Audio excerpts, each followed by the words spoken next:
Je lance ma boîte enceinte avec un bébé de 4 mois à la maison, parce qu'il n'était pas encore gardé. Ce qui est bien, c'est que j'ai eu le chômage pendant 2 ans, donc ça a été mon filet de secours, on va dire, pour mon lancement.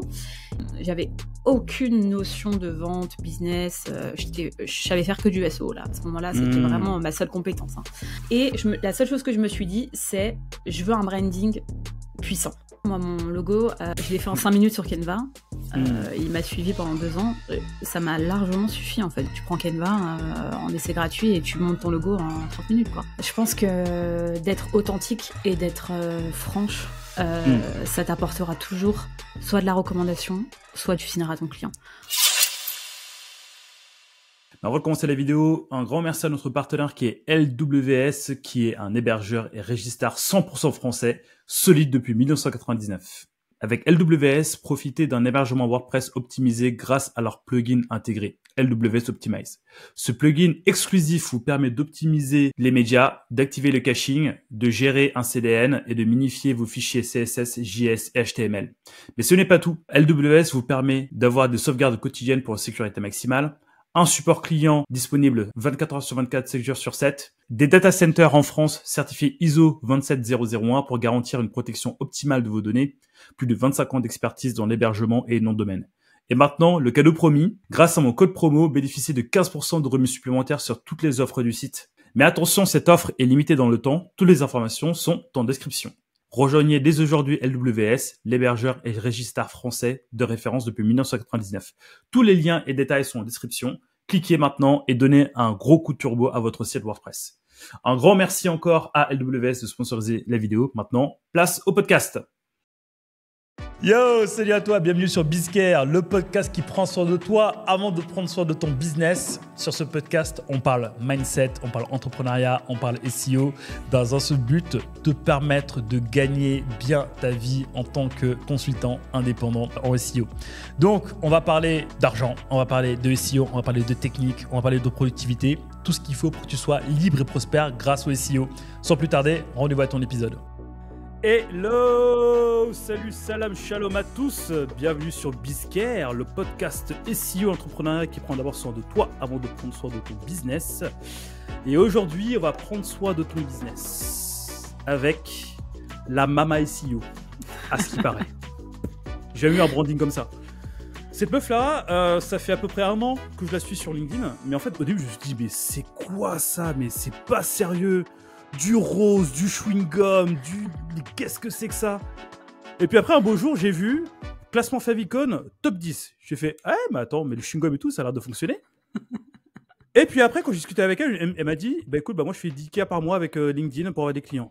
Moi je fais, attends, mais faut qu'on discute, toi. Faut qu'on discute et surtout, il faut que tu le dises aux personnes qui nous écoutent. Et donc aujourd'hui, je reçois une SEO nouvelle génération qui allie très bien expertise et vente de son expertise et bien vendre aux bons clients. Aujourd'hui, j'accueille la Mama SEO de LinkedIn. Aujourd'hui, j'accueille Madame Déborah Achour. Comment ça va, Déborah? Comment ça va et toi? Ça va. Écoute, très très content de t'accueillir, très très content de discuter business avec toi. On va faire l'autre Pareto, 20% de SEO, 80% de business. Ça te va? Voilà. Puis après, en fonction de ce qu'on va se dire, en fonction de ce que disent les internautes, peut-être qu'on fera un autre épisode de 20% business, 80% de SEO. Ça te va? Je te suis. Donc peut-être qu'aujourd'hui, ce sera l'épisode 1 avec Déborah. Il y a moyen. Et il y a moyen qu'il dure longtemps aussi. Et il y a moyen qu'il dure très très longtemps. Donc accrochez-vous bien et préparez des notes parce qu'aujourd'hui, on va envoyer de la pépite. Mais juste avant de commencer, je tiens à dire un grand merci au partenaire de l'épisode qui est donc LWS, qui est un acteur incontournable de l'hébergement web francophone. Je vais en parler un petit peu plus tard, mais c'est grâce à eux que cet épisode a pu voir le jour et que j'ai pu inviter une personne comme Déborah. De toute façon, vous verrez tous les liens en description. Déborah, je te propose de te présenter en 10 minutes chrono. Voilà, toi, en fait, je suis obligé de te mettre un timer, sinon ça va partir pendant longtemps. Alors, juste juste pour ceux qui nous écoutent, on a mis 20 minutes avant de commencer à tourner tellement qu'on déconnait avant. Voilà. Donc, du coup, on s'est dit, vas-y, si je mets pas de timer, l'épisode, il va durer 5 heures. on peut faire un truc en direct, ça dure 4h30, je pense. Mais pas sûr que mon watch time apprécie. Non. Il faudrait tester avant. La parole est à toi. Go. Allez, j'ai 10 minutes. Alors, moi, c'est Déborah. Moi, c'est Déborah Achour. Je suis consultante SEO depuis 9 ans. On va partir sur la genèse de mon histoire.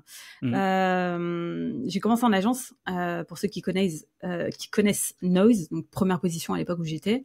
J'ai fait mon alternance là-bas où j'avais des missions mi-social media manager et mi-SEO. Mi-rédaction web, mi-couteau suisse, hein, comme on aimait bien prendre des alternants à l'époque.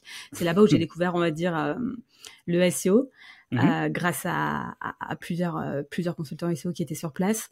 Et c'est là-bas où, en fait, où j'ai commencé à monter mon site de mon côté, à faire mes tests, mes premiers bidouillages, à planter des sites internet. La base. Hein. Un bon SEO est un site qui a planté au moins 5 sites. Voilà, théorie qui vient de ma tête, mais bon, si t'as déjà planté des sites, c'est que c'est bon signe, c'est que t'es sérieux. Ouais, donc tu touches, tu bidouilles, tu machin, et au final, voilà, il y a plus rien. Au secours. Donc voilà. Ensuite, je me suis mariée. J'ai terminé mon alternance chez Première Position et j'ai atterri dans une petite agence web qui faisait que de la création de sites internet, et eux, leur but, c'était vraiment en fait de développer tout le pôle web marketing. Donc moi, je m'occupais que du SEO, et j'ai passé aussi 2 ans là-bas. Mon but, moi, c'était d'avoir un bébé à ce moment-là. Donc, j'étais en plein parcours de PMA. C'était assez riche et dense en émotions. Je suis passée donc ensuite dans une 3e agence parce que voilà, je suis quelqu'un qui a du mal aussi à rester en place, dans le sens où je suis bien la première année, mais la 2e année, comme par hasard, je trouve que tout va mal. Donc, j'ai besoin de fraîcheur. Et je suis ce qu'on appelle, et ce que je le dis souvent dans mes posts, une inemployable, dans le sens où je suis pas faite pour être en entreprise, tout simplement, quoi. Donc, j'ai fait une 3e agence, et là, je suis tombée enceinte. Et j'ai eu mon premier fils, et à ce moment-là, révélation, je me suis dit impossible de faire du 9-18. Je veux passer du temps avec lui. J'ai mis 3 ans à l'avoir, donc je me lance. Donc je me lance, et là je me lance en janvier 2022. Et là, petite surprise, 2e bébé. Deuxième bébé, alors que le premier a 4 mois. Donc, je lance ma boîte enceinte avec un bébé de 4 mois à la maison, parce qu'il n'était pas encore gardé. Ce qui est bien, c'est que j'avais le chômage. J'ai eu le chômage pendant 2 ans, donc ça a été mon filet de secours, on va dire, pour mon lancement. Et j'ai eu la chance également d'avoir un mari qui m'a dit, bah écoute, je quitte tout et tu me formes au SEO et je viens t'aider pour la maison et pour tes missions, etc. Donc ça, c'est mon pilier au quotidien. Donc voilà, je me suis lancée en janvier 2022. Enceinte, donc énergie à moins 50 000% en termes de lancement d'entreprise, hein. Mais j'ai eu direct mes premiers clients parce que j'avais quelques potes qui avaient lancé leur boîte ou des trucs comme ça, donc j'ai réussi avec un post LinkedIn déjà à l'époque, juste en mettant un post coucou je me lance, à avoir 1 ou 2 clients que je connaissais pas. J'avais aucune notion de vente, business. Je savais faire que du SEO là. À ce moment-là, c'était vraiment ma seule compétence, hein. Et la seule chose que je me suis dit, c'est je veux un branding puissant. C'est-à-dire, je veux, on voit rose, on voit bleu, on pense à Déborah, tu vois. C'est direct rattaché. Et je voulais aussi casser un peu l'image un peu austère, on va dire, du SEO, très rouge, bleu primaire, très simple. Donc, je me suis fait un branding très peps, très coloré. Et je voulais aussi marquer et être une figure féminine qui se démarque dans le milieu du SEO, qui est souvent représentée par des hommes. Voilà, donc ça, c'était mon idée de lancement. Pour mon nom, pourquoi Mama SEO ? Parce que j'ai toujours eu ce caractère, en fait, un peu de maman avec mes collègues. Je leur faisais leur gâteau d'anniversaire, j'organisais tu vois, j'ai toujours été un peu la maman auprès de mes collègues et mes amis, tu vois, donc on m'a toujours appelée Mama, et au final, en fait, Mama SO, quoi, tout simplement. Et au final, tout le monde me dit génie, le nom, on le retient direct, trop bien, ça reste super bien ancré dans la tête, donc ça me quitte pas. Mais en fait, c'est hyper intéressant. Enfin, il y a plein de choses qui sont hyper intéressantes dans ta présentation. Si je reviens un petit peu dans tout ce que tu as dit, en premier, tu t'es lancé au moment où c'était apparemment pas le moment de te lancer, tu vois. Donc, ça veut dire que d'un autre, en fait, tu contres un petit peu comment dire, une croyance populaire qui nous dit je vais attendre que ça soit parfait, je vais attendre ci, je vais attendre ça, je vais attendre d'avoir ci, je vais attendre d'avoir ça, alors que toi, enceinte, 4 mois, t'as mis 3 ans à avoir ton gosse, tu t'es dit hey, je vais lancer une boîte et ça va être cool, tu vois. Donc moi, je trouvais ça assez fort et je trouve en fait que ça casse une petite croyance globale, tu vois, que les gens ont. Surtout ceux qui veulent se lancer. Le deuxième truc que je trouve assez intéressant dans ce que tu dis, c'est le fait que tu aies, dès le début, voulu incarner un branding fort sur la base de qui tu étais. Généralement, tu vois, en fait, on parle beaucoup de si tu veux te démarquer, il faut un branding, il faut que les gens te reconnaissent et tout. Mais toi, en fait, ce qui est intéressant dans ce que tu dis, c'est que tu es parti de qui tu étais, tu es parti de ce qui résonnait en toi. En fait, tu es parti de ton histoire à toi, tu vois, pour te dire, ok, en fait, moi, je suis reconnu sur ça, je peux assumer ça et c'est ok avec moi. Tu es parti également d'une vision que tu as sur le marché. Le SEO, c'est assez masculin, c'est assez austère. Tu as pris les deux. En fait, comme ce que j'ai mis à dire, tu as pris ton jeu de cartes, tu l'as analysé, et avec ton jeu de cartes, tu as t'as créé un truc à toi.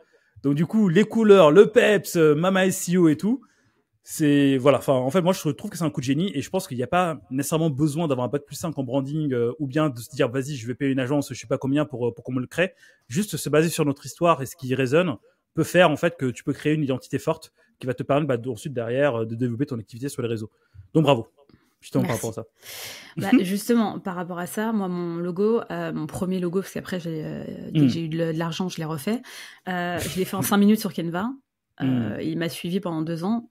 Ça m'a largement suffi, en fait. Je savais à peu près les couleurs que je voulais, un bleu clin, un rose bonbon, et voilà, c'était bouclé l'histoire, quoi. Tu prends Canva en essai gratuit et tu montes ton logo en 30 minutes, quoi. Donc, faut pas trop se prendre la tête sur tout ça, en fait. Et il y a des choses aussi que je savais pertinemment, dans le sens où je savais pertinemment que je voulais pas monter d'agence. Je savais pertinemment que j'allais rester seule et que au pire j'allais prendre du free autour de moi, mais que je voulais absolument pas grossir en termes de nombre de personnes parce que j'ai pas du tout envie de gérer les gens. J'ai déjà 2 gosses, ça me suffit largement. Et ça, je le savais. Ça veut dire et je suis pas faite aussi pour manager. Donc en fait, j'ai déjà subi les conséquences d'un mauvais management. Je me suis toujours dit, je ne ferai pas subir ce que j'ai vécu moi-même. Donc ça, c'était clair. Donc en fait, tout devait tourner autour de moi parce que j'allais être la personne qui vend, qui produit, qui incarne et qui fait vivre mon entreprise, ma marque et tout le reste, quoi. Voilà pour la petite histoire. Le petit complément. Non, enfin, c'est quand même pas une petite histoire parce que, bon, tu vas nous dire, après les choses que tu as mis en place pour justement atteindre ces fameux 10K par mois, tu sais, le split LinkedIn. Mais moi, je trouve que c'est un bon début pour ensuite commencer à communiquer parce que, bon, en fait, on le dit assez souvent. Si tu veux être reconnaissable, va falloir en fait qu'on te reconnaisse bien, tu vois. Donc en fait, toi, encore une fois, ce que j'ai vraiment trouvé intéressant, c'est que t'as pas eu besoin de faire de faire un grand tour, tu vois, pour te dire, en fait, qu'est-ce qui marche, qu'est-ce qui fonctionne pas. En fait, t'es juste parti de toi, tu vois, de ce qui résonne chez toi, de ce que tu veux, de ce que tu veux pas, pour ensuite construire justement quelque chose, une identité qui attire derrière les bons clients qui sont prêts à te payer aux sommes que tu souhaites aussi, tu vois. Donc voilà, donc du coup, well done par rapport à ça. Maintenant qu'on sait maintenant qui tu es, enfin, en même temps, je t'ai bien moussé quand je t'ai présenté. Moi, j'aime beaucoup ton authenticité. J'aime beaucoup le fait que tu dis ce que tu penses et que c'est OK. Est-ce que ça a été une force pour toi pour te démarquer sur les réseaux et avoir la type de clientèle que tu veux ou pas? Ouais, je pense que d'être authentique et d'être franche, ça t'apportera toujours soit de la recommandation, soit du client que tu signeras à ton client. Dans le sens où il y a des fois, moi je leur dis clairement, tu vois, là dernièrement, j'avais un client qui devait se lancer, on devait lancer un Mama Booster. Mama Booster, c'est mon nom, je vous présenterai tout ça après. Et en fait, au moment du kick-off, donc moi je fais toujours 1h30 de kick-off avant de démarrer où je l'épluche aux petits oignons, tu vois. Je demande tous les chiffres d'affaires, etc. Je demande tout. Et il me donne son chiffre d'affaires. Et au final, je me rends compte qu'il fait pas assez pour pouvoir me payer. Donc je me suis dit, voilà. Là, à l'heure actuelle, on va sur il est en train d'investir dans un canal où il n'arrive pas encore à faire assez de chiffre d'affaires pour pouvoir payer ma prestation. Ça va pas coller. Donc en fait, je lui ai proposé une petite offre, beaucoup plus simple, sur 4 mois, pour qu'il puisse décoller sur LinkedIn. Où je vais l'accompagner pendant 4 mois, je vais revoir ses posts, on va monter son branding, etc. Dans le sens où là, il va faire de l'argent vite avec LinkedIn, et après, derrière, dès qu'il aura fait assez d'argent, on partira sur le SEO. Et quand je lui ai dit tout ça, au final, il m'a dit oui tout de suite, tu vois. Il n'y a pas eu d'hésitation dans la signature. Ou plein de fois, je leur ai dit, en fait, le SEO, c'est pas fait pour vous à l'instant T. Ou ça, c'est pas fait pour vous. Ou peut-être que vous devrez d'abord tester le SEA avant de vous lancer sur le SEO. Vous êtes sur un domaine qui est peut-être trop concurrentiel, où il va falloir payer plus que ce que vous devez payer, pour atteindre ce que vous souhaitez atteindre, quoi. Et au final, après, quand ils vont penser à SEO, ils se rappellent que moi, j'étais franche et que je leur ai dit la vérité, et ils reviennent systématiquement ou ils me recommandent une personne. Donc, ça revient au même. Mais moi, je reste 100% moi-même, et je reste 100% franche.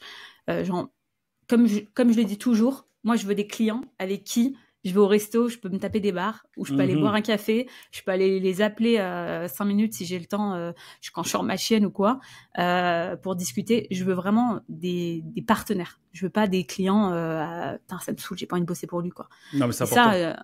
Ça, on l'a tous vécu si on a bossé en tant que CDI ou quoi en agence, parce qu'on choisit pas forcément ses clients. Ouais, où tu subis plus, t'as la pression et t'as pas de plaisir à bosser sur son projet. Moi, je veux kiffer bosser sur le projet de mes clients, tu vois. Ça, c'est hyper important. En fait, ce que tu dis là, c'est aussi quelque chose que j'ai commencé à mettre en place petit à petit. Et justement, moi, j'en ai fait une offre, moi aussi de mon côté, qui s'appelle Pareto Organique, tu vois. Et en fait, dans l'offre, ce que je fais, c'est que quand il y a quelqu'un qui vient et qui veut faire quelque chose, je lui dis, écoute, on va aller chercher les 20% de ce que tu as déjà, qui vont t'amener 80% de business aujourd'hui. Et dans le même temps, on va mettre en place celui-ci au derrière, tu vois. Et ça, en fait, toi, ce que tu as réussi à faire avec les personnes avec qui tu as réussi à bosser ou pas, c'est justement être franc et leur dire, OK, ça on peut pas. Et en faisant ça, en fait, derrière, cette transparence, soit le client, tu le perds à un instant T, mais en fait, au final, même si tu le perds, indirectement, tu vas gagner autrement, donc soit par un business qui va t'apporter, ou bien soit par autre chose qui va se passer. Donc ouais, non, franchement, j'aime beaucoup ton approche, c'est authentique, c'est clair, et c'est cool. Voilà. La chute la plus pourrie de l'histoire du coup. Voilà. Donc voilà, écoute, justement, maintenant, l'idée, voilà, c'est de parler un petit peu, de ce que tu fais, de comment tu as réussi à développer un branding fort, pour avoir tes concurrents, pour avoir tes clients, mais aussi parler de ton offre, comment tu l'as montée et tout, etc. Mais juste avant de se lancer dessus, je rappelle juste notre partenaire du jour, donc du coup qui est LWS, qui nous sponsorise pour l'épisode. Encore une fois, merci beaucoup. Donc juste pour ceux qui savent pas, LWS c'est un hébergeur pour les blogueurs, entrepreneurs, agences. Bref, si vous avez un site, peu importe la taille de votre site, sachez que LWS est une solution française qui vous permet d'avoir les meilleures performances pour votre site. Donc on va en parler un petit peu plus tard avec Déborah, mais la technique c'est important quand on fait du SEO. Et honnêtement, en termes de rapport qualité-prix sur le marché, il n'y a pas mieux. Donc, de toute façon, je mets tous les liens dans la description. N'hésitez pas à aller les voir avec le petit code promo qui va bien si vous voulez commencer avec eux. Voilà, Déborah, maintenant, l'offre dédicapée à moi sur LinkedIn. Comment on fait? Par où on part? Dis-nous tout, on veut tout savoir. Ok, déjà, je vais raconter... Parce que avant de créer Mama Booster a été créé j'ai créé Mama Booster en janvier 2024. Donc, je me suis lancée en janvier 2022. Entre-temps, il y a eu 2 ans. 2 ans où je faisais un peu comme tout le monde. Je veux un audit. Tu veux un audit, ok. Tu veux une recherche de mots-clés, ok. Tu veux du contenu, ok. Tu veux des optimisations, ok. Bref, du truc à la carte. 50 000 offres, 50 000 prix, en fonction de la taille du site, en fonction de machin, bref. Ça me saoulait. Mhm. Donc, en fait, en janvier 2024, j'avais 2 objectifs. J'aime bien mettre des objectifs, bien sûr, que je fais toujours atteindre. C'était soigner ma santé mentale, c'est-à-dire être hyper sereine parce que ça m'a apporté beaucoup d'anxiété financière, de me lancer seule et d'avoir sous ma responsabilité une famille à gérer, financièrement parlant. Ça m'a... Donc, c'était... santé mentale, pardon. 1, 2, 3. Santé mentale et ça sera pas coupé au montage, Déborah. Mais avec plaisir. Garde tout, franchement. Ne coupe absolument rien. Donc, santé mentale et stabilité financière, dans le sens où je faisais des mois à 7, des mois à 3, des mois à 2, des mois à 4, bref. C'est stressant, ça. Ouais, c'est horrible. Donc, surtout qu'on a une activité, enfin, on a un métier qui peut largement avoir une stabilité en termes de revenus. Donc, voilà, c'était vraiment mes 2 objectifs. Donc, j'ai pris un coach qui m'a aidé, en fait, à revoir mon offre. Et il m'a dit une phrase qui a fait paf dans mon cerveau, c'est en fait, Déborah, si tu veux atteindre 10K par mois, il te faut juste 5 clients à 2K par mois. Révélation. Donc, ça veut dire s'il me faut 5 clients à 2K par mois, c'est qu'il me faut une offre à 2K tous les mois pendant 12 mois. Voilà. C'est pas très compliqué. Mais Bon, désolé, je n'ai pas prévenu, mais là, il y a la grosse pépite. C'est simple.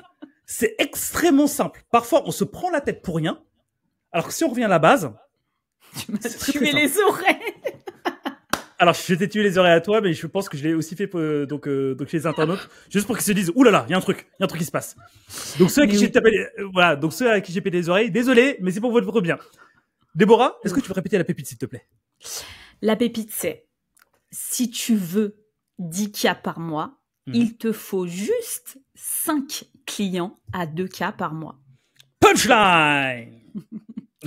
Et ça a été genre, tu sais, la révélation de... mais en fait, je suis trop conne, quoi. En fait, je me suis dit, mais en fait, c'est tellement évident.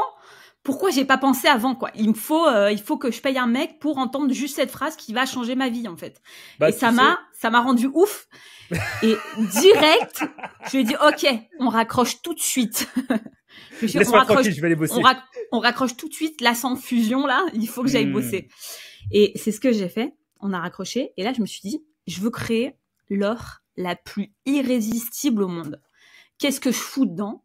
Et qu'est-ce que mes 6 ans d'expérience en agence et des burn-out de mes collègues ont servi pour créer mon offre? Comment, en fait, toute l'expérience que j'ai vue en agence, et tout ce que mes 2 ans d'expérience en freelance, comment je vais monter cette offre pour qu'elle soit irrésistible quand je la présente et que je suis en concurrence avec Pierre-Paul Jette, n'importe qui. On me dit, mais Déborah, elle a une offre, elle te casse en 2, quoi. Et ça, voilà. On va en parler juste après, instant pub. Yo, juste 10 secondes chrono pour te demander de mettre 5 étoiles sur Apple Podcast et de t'abonner à la chaîne YouTube. C'est hyper important pour transmettre le message de la liberté et de la prospérité grâce à Biscard Podcast. Voilà, maintenant, continue ton épisode. Alors, Déborah, j'ai juste besoin qu'on revienne un petit peu sur ce que tu dis là. Pour avoir 10K par mois, il faut juste avoir 5 clients à 2K par mois et créer une offre qui déboîte les autres. C'est à la fois simple et complexe.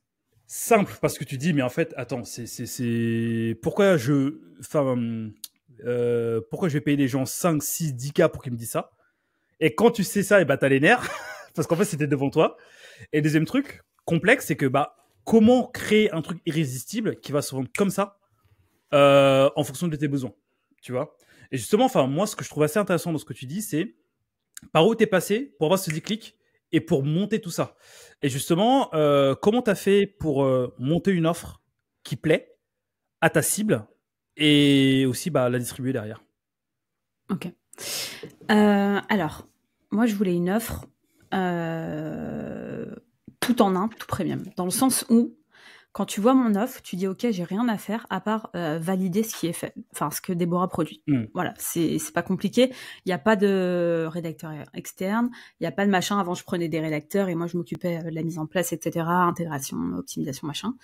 Là, c'est moi qui fais tout de A à Z. Ça veut dire, je te vends, je produis, j'intègre, je mets en place, je mesure, je te contacte, c'est moi, c'est tout moi. Et ça, déjà, d'avoir un interlocuteur connaissant le monde de l'agence où il parlait au commercial, au chef de projet, au lead SEO, au machin, etc. Je sais que ça les saoulait de ouf. Ou turnover de personnes, ça, c'est un point hyper important. D'avoir un interlocuteur unique, toujours le même, un référent, il bouge pas, c'est lui qui va suivre le projet de A à Z du début jusqu'à la fin. Ensuite, la deuxième chose, c'était que tout soit compris, dans le sens où je fais les contenus, je fais les optimisations, je fais, etc. Donc, ça demande quand même, si tu viens de te lancer en tant que SEO, faut avoir quand même un peu d'XP pour lancer ce type d'offre, parce que c'est toi qui vas faire les optimisations techniques, ou travailler et pouvoir retransmettre à un développeur les optimisations techniques sur un site si c'est un CMS que tu maîtrises pas. Ou sinon, faites SEO Pareto. Ouais. Le lien dans ta description. Voilà. Voilà, le petit bon pub quand même. Vas-y, ok. Il faut. Donc ça, ok, moi j'avais 8 ans d'expérience, donc ça va. Ça allait sur ce point-là. Et la chance que j'ai eue dans cette histoire, c'est que l'IA est arrivée. Donc ça m'a permis en fait de gagner et de proposer une offre qui tue la concurrence. Dans le sens où moi, à l'heure actuelle, mon offre est à 2500 €, mais mon offre à 2000 €, quand je l'ai lancée au tout début, le premier client que j'ai signé, c'était mois 1, audit, recherche de mots-clés, etc. Mois 2, les 6 mois d'action, 20 contenus par mois. Et après, c'est de l'optimisation, du maillage interne, etc. Et donc 20 contenus par mois, plus optimisation au fur et à mesure en mode Pareto, c'est-à-dire les actions les plus efficaces aux moins efficaces en termes techniques, etc. à mettre en place sur le site internet. Et voilà, j'ai matrixé les gens, c'est bon ça. Et après, derrière, de l'optimisation plus poussée, du maillage interne, ça prend plus de temps, c'est chiant. Des reportings plus poussés, etc. Pour terminer l'année. Ça, c'est la première offre que j'ai montée, mon premier modèle de Mama Booster. Après, maintenant, il a évolué de ouf. Mais pour présenter... Je présente Attends. Donc, alors là, pour ceux qui nous écoutent sur les plateformes, il y a Mama Booster, il y a Mama, il y a Déborah qui est en train de nous présenter son offre. Donc du coup, si vous voulez voir le détail de tout ça, n'hésitez pas à venir sur YouTube. À la minute, je vais même mettre la minute, à la minute 30, et là vous aurez tout. Magnifique. Donc, la présentation de l'offre, en fait, c'est pas compliqué. C'est ce que je présente. Ça, c'est mon modèle de vente pour mes clients. C'est fait sur Canva. Ça suffit largement en termes d'outils. On n'a pas besoin de se prendre la tête parfois pour faire des choses simples. Donc, le mois 1, en gros, c'est un audit complet de la concurrence qui va me permettre de me donner les premiers mots-clés sur lesquels je vais commencer à analyser. Puis, je vais élargir pour aller chercher et, en fait, avoir une stratégie avec exactement 110 mots-clés que je vais bosser sur l'année. Donc, avec la recherche de mots-clés. Une roadmap de contenu. Donc, mois 1, je fais ça, mois 2, je fais ça, mois 3, je fais ça, etc. Pour chaque mot-clé, je lui dis potentiellement combien de leads on va essayer d'atteindre. C'est-à-dire, pour chaque mot-clé, ce que je vais faire, en fait, c'est que je vais analyser la concurrence en termes de trafic. Je vais estimer le trafic potentiel que je vais avoir sur ce mot-clé-là. Si je me positionne en telle position, en fonction de mon site, du site internet, du netlinking, etc. et de la concurrence sur le mot-clé à l'heure actuelle. Et par rapport à ça, en fonction de la typologie du contenu, si c'est une landing page, un article ou quoi que ce soit, je vais faire une estimation du nombre de leads ou de chiffre d'affaires que je peux atteindre sur cette page que je vais créer. Donc, par rapport à ça, après, je vais trier par oseille qui rentre le plus à l'oseille qui rentre le moins. Tout simplement. Donc, il y a des contenus avec des petits volumes, avec des gros pourcentages de chiffre d'affaires ou de leads qui vont passer en premier en termes de batch à créer. Priorité. Exactement. Donc, ça me donne en fait mon roadmap et ça permet au client en fait d'avoir une visualisation ROI chiffré, détaillé de ce que moi je prévois en termes de chiffre d'affaires. Et généralement, je le fais au plus pessimiste possible. Comme ça, je me mouille, mais je me mouille pas à 100%. Et je leur dis, je le fais au plus pessimiste possible. Donc, on peut avoir que mieux. Voilà. Mais moi, je trouve ça hyper intéressant, surtout pour les freelances qui se lancent. Et ça, en fait, c'est un truc que je défends à fond avec les SEO Pareto. C'est pour ça que les Paretos qu'on forme pètent tout sur le marché. C'est que, en fait, quand on est free, quand on est indépendant, il faut savoir parler le langage de nos prospects. Les prospects qu'on peut toucher à notre niveau, ils ont du budget, mais eux, ce qu'ils veulent, ils veulent pas comme les grosses boîtes, on va se positionner, on va voir. Eux, ce qu'ils veulent, c'est du business. Ils veulent faire du SEO pour ramener du business. Et toi, dès le début, ce qui est intéressant dans ta roadmap et ce qui fait que ça va être irrésistible, c'est que direct, tu as parlé de ROI. Direct, tu as parlé de, OK, voici les 110 mots-clés sur lesquels on va bosser, lequel me ramène le plus de cash, lequel me ramène le plus de leads. Tu vois, et en fonction de ça, tu priorises. Tu vas pas prioriser en fonction, enfin en tout cas tel que je le tel que je le vois, tel que je le comprends. Tu vas pas le prioriser en fonction du trafic, tu vas pas le prioriser en fonction du nombre de recherches mensuelles. Non, tu vas prioriser en fonction de combien de leads ça va m'apporter tous les mois. Et moi, je trouve ça hyper puissant. Et c'est ce qu'on fait avec nos Paretos dans les SEO Pareto. Mais ça, si tu dis à ton client, bah voici mon offre, elle coûte 2K par mois, mais ces 2K vont t'amener 20 000 euros par mois. En fait, bah là, comment dire, bah en fait, il n'y a pas photo en fait. Non, donc, mais c'est pour ça qu'en fait, mon offre, elle se casse un peu le marché parce que quand je suis face à une agence, bah, si on va te faire des optimisations techniques, tu auras 2 backlinks, 2 contenus, c'est 1200 euros par mois. Mais en fait, combien ça va me rapporter derrière? Tu vois, moi, la première chose, en fait, quand je leur explique comment je construis ma recherche de mots-clés, je leur présente mes documents, etc. Je leur montre à quoi ça ressemble, quand ils sont bien remplis, etc. par rapport à mes anciens clients, bah, ils voient. Ils voient que ça c'est atteint, ça c'est, enfin tu vois, que il y a des euros en fait. Il y a un mot clé et il y a une autre colonne euros, tu vois. Donc c'est ça qui les intéresse. C'est ça qui les intéresse, c'est le biz en fait. C'est de savoir combien ils vont me rentabiliser, comment ils vont me rentabiliser, parce que je suis pas au premier prix, je suis au prix premium. Donc l'importance là-dedans, c'est de me renta le plus vite possible, quoi. Et ce que je comprends totalement, hein, moi-même quand je fais des investissements, derrière c'est je me dis comment je vais le rentabiliser, tu vois. Donc voilà, ils réfléchissent pour leur boîte. Et ouais, bah c'est ça. Voilà. Bah en fait, tu es une internaute, enfin tu es une entrepreneur qui discute avec d'autres entrepreneurs. Là où en agence, ce sont des salariés, tu vois, des techniciens. Enfin, comment dire, bah, des personnes qui ont l'amour des SERP, qui ont l'amour de Google, qui ont l'amour de tout ça, qui ont parlé à des entrepreneurs, tu vois. Exactement. Donc en fait, c'est un modèle qui, selon moi, en tout cas, moi, c'est ma prévision sur les prochaines années. Moi, je pense que les freelances vont prendre de plus en plus de place dans le marché. Et ça, en fait, je le vois de plus en plus parce que il y a une nouvelle vague qui arrive, et c'est ce qu'on est en train de créer avec SEO Pareto, de nouvelles vagues de freelance qui sont business, enfin, qui sont d'abord orientés business, avant d'être orientés purement SEO. Et quand tu vois tout le ROI qu'on peut avoir donc avec le SEO et qu'on arrive à le prouver, bah derrière, en fait, tu peux faire ce que tu veux. Et moi, je trouve ça vraiment beau. Moi, je trouve ça vraiment exceptionnel. Donc, bravo. Mais maintenant, tu vois, par rapport à ça, donc ta roadmap et tout, enfin, moi, je trouve ça vraiment cool. Il y a des pages où tu vas juste créer du contenu en mode blog. Il y a des pages, ce sera des landing pages un peu plus poussées, un petit peu plus optimisées. Donc, toi, de ce que je comprends, l'intégration sur leur site, c'est toi qui le fais également. C'est ça? Je fais tout. C'est-à-dire, le SEO en charge mentale, tu l'enlèves de ta tête. Tu as juste à me valider les 10 contenus que je t'envoie par mois. Tu as 2 semaines pour me les valider et je fais tout. Après, tu vois, enfin. À part tout ce qui est paramétrage GA4, etc., ça, je recommande des free à côté parce que c'est pas mon métier et que des fois, il y a des stacks de ouf.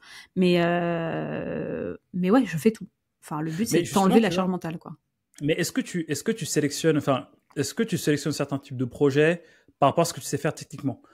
Je m'explique. Est-ce que tu vas plus prendre des projets WordPress parce que tu connais bien WordPress, tu connais bien la stack WordPress, et derrière éviter des projets PrestaShop ou bien Webflow ou autre chose, ou est-ce que tu prends tout puis après en fait en fonction de ça, bah tu t'adaptes en fonction du CMS?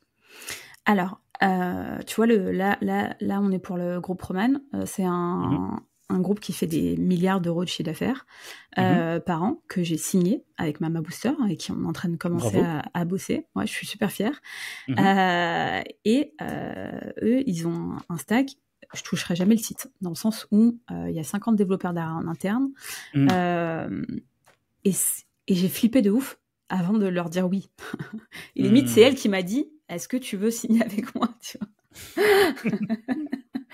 Et moi, je me suis toujours dit, de base, je signerai pas avec les grands groupes parce que j'ai déjà travaillé pour des grands groupes et pour un contenu, ça met 452 mois avant d'être intégré. Ça me saoule. 453. Ouais.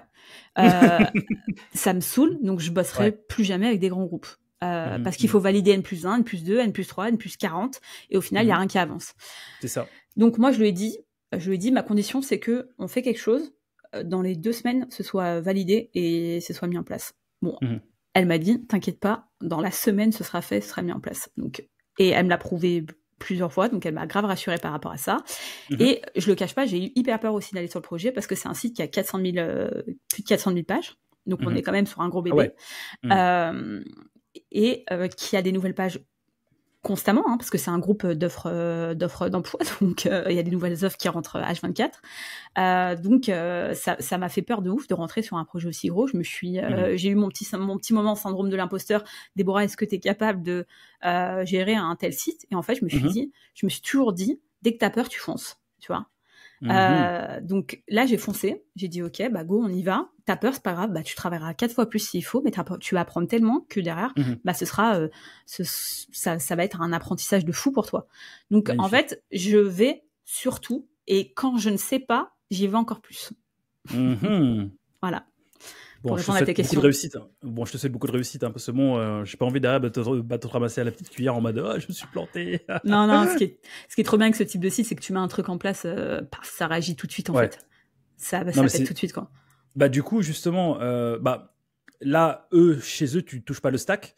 Bon, t'as répondu à ma question sans trop y répondre, mais au final, est-ce que tu vas prendre tous les types de sites ou bien tu vas prendre juste les sites où derrière au niveau du stack, tu maîtrises pour Moi, je prends tout. Mettre en prod.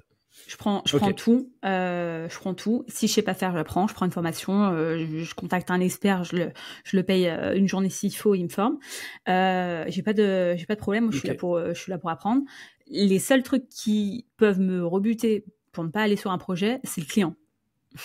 C'est pas son site internet. Voilà. Mais en fait, moi, j'aime bien quand tu dis le SEO ne sera pas une charge mentale pour toi, tu vois. Parce qu'en fait, généralement, dans les modèles classiques, c'est je vais faire ton SEO, je vais te créer ton contenu, je vais te faire des backlinks, mais toi, avec tes équipes, il faut que vous mettiez en place. Ouais, mais toi, il faut que tu fasses ci, ouais, mais toi, il faut que tu fasses ça, etc., tu vois. Mais donc, du coup, moi, ce que je trouve intéressant, c'est que les gens, ils te confient leur SEO, eux, ils font autre chose, et toi, tu t'occupes de tout. Comme dirait un très grand philosophe qui s'appelle Jamel Debbouze, je s'occupe de tout, tu s'occupes de rien. Tu vois. Mais justement, en fait, toi, en termes de charge de ton côté, parce que c'est quand même une grosse charge que tu prends, en fait, limite, tu es le pôle SEO, enfin, c'est pas limite, c'est que tu es le pôle SEO de tes clients. Au final, tu signes des offres à 2K, 2,5K par mois. Est-ce que ça te permet, toi, d'avoir le temps de faire de la prod, de bien le faire, sans que ça te prenne trop de temps? Ouais. Alors, largement dans le sens où, alors, quand tu dis je suis pôle SEO, c'est exactement ça, parce que je suis formatrice, consultante, je suis tout. Par exemple, le groupe Proman, elle a pris une stagiaire, je l'ai 100% formée à ma méthode, et je suis tout ce qu'elle fait, et je lui donne des tâches de travail pour qu'elle puisse avancer de son côté et qu'on a des résultats beaucoup plus rapidement. Ça, c'est quelque chose qui est 100% compris dans mon offre. En fait, comment ça se passe, c'est que je vais avoir des projets où il y a 3 pages sur le site, donc en termes d'amélioration technique, ça va être bouclé en un mois. Et des projets comme Groupman qui me prennent beaucoup plus de temps. Donc en fait, ça va s'équilibrer dans l'ensemble de mes projets où je vais passer. Il y en a, je vais passer plus de temps, il y en a, je vais passer moins de temps. Le prix lycée est le même pour tout le monde.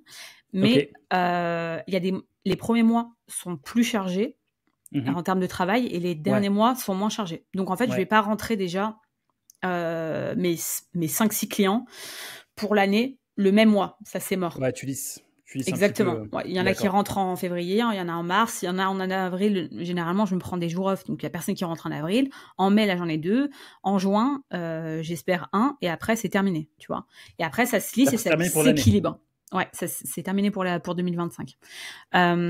Donc ça c'est beau ça. Ouais. Attends, juste, je me permets de faire une petite parenthèse. Donc, c'est-à-dire que là, si tout va bien dans ce que tu fais, en juin 2025, tu as fait ton année.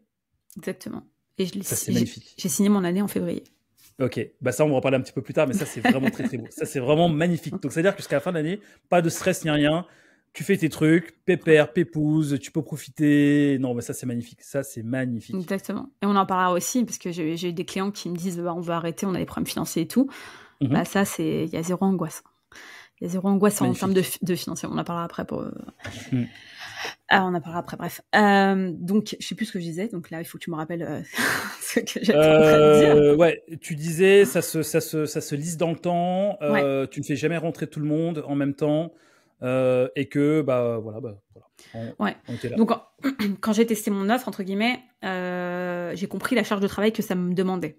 Déjà, le fait d'avoir une seule offre aussi, ça permet déjà de se focus sur comment la renta au max, dans le sens où comment tu vas la faire évoluer constamment dans tes process, dans tes méthodologies, dans l'automatisation que tu vas mettre en place, dans tout pour que tu gagnes 5 minutes par-ci, 5 minutes par-là. Enfin, voilà, et mis bout à bout, et fois ton nombre de clients, fois ton nombre de mois, ça te fait gagner des heures par mois.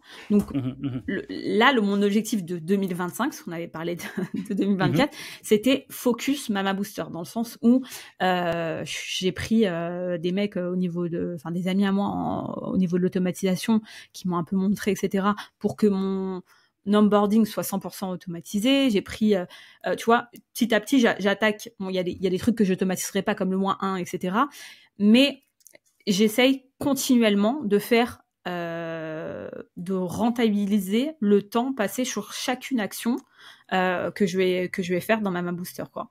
Et ça me fait gagner aussi beaucoup de temps. Ok, ouais, mais c'est aussi ça l'avantage d'avoir une offre, c'est que tu la connais tellement sur le bout des doigts que tu peux gratter du temps encore et encore et encore et encore et encore. Et comme tu dis, en fait, 5 minutes par-ci, 10 minutes par-là, 15 minutes par-là, ouais, en fait, au final, quand tu mets ça bout à bout sur une année, ça te fait peut-être gagner 10 jours, 15 jours. De ouf. En gros, voilà. Donc, du coup, en fait, ça peut te faire gagner tes vacances, quoi. Exactement. Propre. Bah, c'est très, très beau. T'as autre chose à nous montrer sur ton écran ou bien on peut arrêter le partage Ouais. Attends, dire-moi ça. C'est pas ce que je voulais dire. Un petit peu, mais j'avais aussi une question à te poser, avant qu'on avance. C'est le côté intégration technique, tu vois. Encore les mots-clés, les contenus, tout ça, tu peux faire de ton côté après intégrer en fonction de ta connaissance du CMS. Mais par contre, tout ce qui est correction technique, je ne sais pas, corriger les scripts qui ralentissent mon site, corriger sitemap.xml, robots.txt, tu vois, tout ça, ça va. Mais tout ce qui est optimisation technique plus lourde, où il faut une connaissance du site, comment tu gères? Alors, développeur. Là, par contre, ouais, il faut un développeur. Et c'est soit ils en ont un en interne. Généralement, au prix qu'ils me payent, c'est des boîtes qui font quand même de l'argent en termes de chiffre d'affaires. Ils ont la compétence technique en interne, quoi. Donc, je bosse avec le développeur directement. Ok, ça marche. Ok, et idem côté netlinking.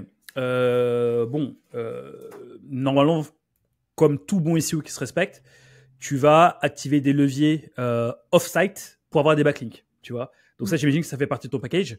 Mais si jamais tu dois passer par tout ce qui est achat de liens notamment, est-ce que c'est compris dans le budget de ton offre ou bien est-ce que c'est en plus encore? C'est en plus. Ok, d'accord, ok. Et ça, pour le coup, donc du coup, le pilotage des agences d'achat de liens, c'est également toi qui t'en occupes, c'est ça? Ouais. Ok. Mais ça, je le fais en tiers-temps. Pour moi, l'achat de liens. Je le fais pas. On commence par direct de l'achat de liens. Ah non, surtout pas. Ouais. Je commence toujours par on optimise à fond tout ton site. Il est nickel Chrome. On voit ce que ça donne. On attend bien 90 jours pour avoir les positions fixes.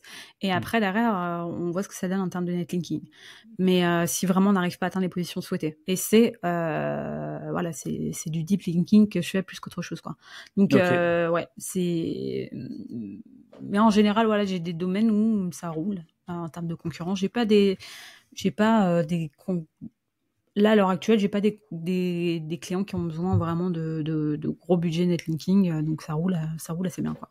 En fait, tu réponds à un point que je défends bec et ongle sur les réseaux et tout, c'est que en fait le netlinking, on a tendance en fait à le voir comme étant le nitro boost, tu vois, d'un site web. En fait, tu vois, c'est comme si on était dans Fast and Furious, tu vois, tu as t'as ta voiture, tu vois. Ensuite, tu vas sur le nitro, tu fais comme ça et tout, tu vois. Alors qu'en fait, le netlinking doit supporter tout ce qu'on a fait avant. Et généralement, quand un bon SEO arrive sur un projet, il a au moins 6 mois, 9 mois, voire 1 an devant lui pour faire juste la création de contenu, l'optimisation on-page, le manage interne, le deep linking également, comme t'en parlais. Et ça, déjà, ça prend énormément de temps avant d'enclencher le lever netlinking. En fait, moi, généralement, je pense que peut-être que tu fais pareil. Moi, le netlinking, je le fais peut-être sur des mots-clés ultra ciblés parce que je sais que j'ai fait tout ce que j'avais à faire dessus et que c'est des mots-clés qui apportent beaucoup de business, donc qui apportent beaucoup d'euros. Là, je le fais, mais en mode ultra ciblé, plutôt que envoyer en masse. Ouais, j'envoie sur des catégories, j'envoie sur de la home, j'envoie des trucs, des pages aucun rapport. Ouais, c'est vraiment ce mot-clé-là. Je suis pas encore dans le top 3, ça me rend ouf. C'est ça. Donc je veux atteindre le top 3, je sais que voilà, c'est la pépite qui va faire que je vais l'atteindre, j'ai déjà tout fait, il est maillé, extra maillé, il y a tout qui roule, c'est ce qui manque quoi. Magnifique. OK, bah écoute, franchement c'est archi cool ton offre. Donc du coup, si je résume, donc 2500 €, 12 mois. Donc ça fait donc un client gagne 30 000 €, donc multiplié par 5, donc 3 fois 5 ça fait 15, donc ça te fait tes 150 k annuels solo. C'est beau, c'est même très très beau. Combien ça représente en termes de masse de travail sur une semaine à gérer? Alors, j'ai à peu près le jeudi qui est condamné en jour de... Condamné, tous ces les grands mots. Non, mais qui est condamné dans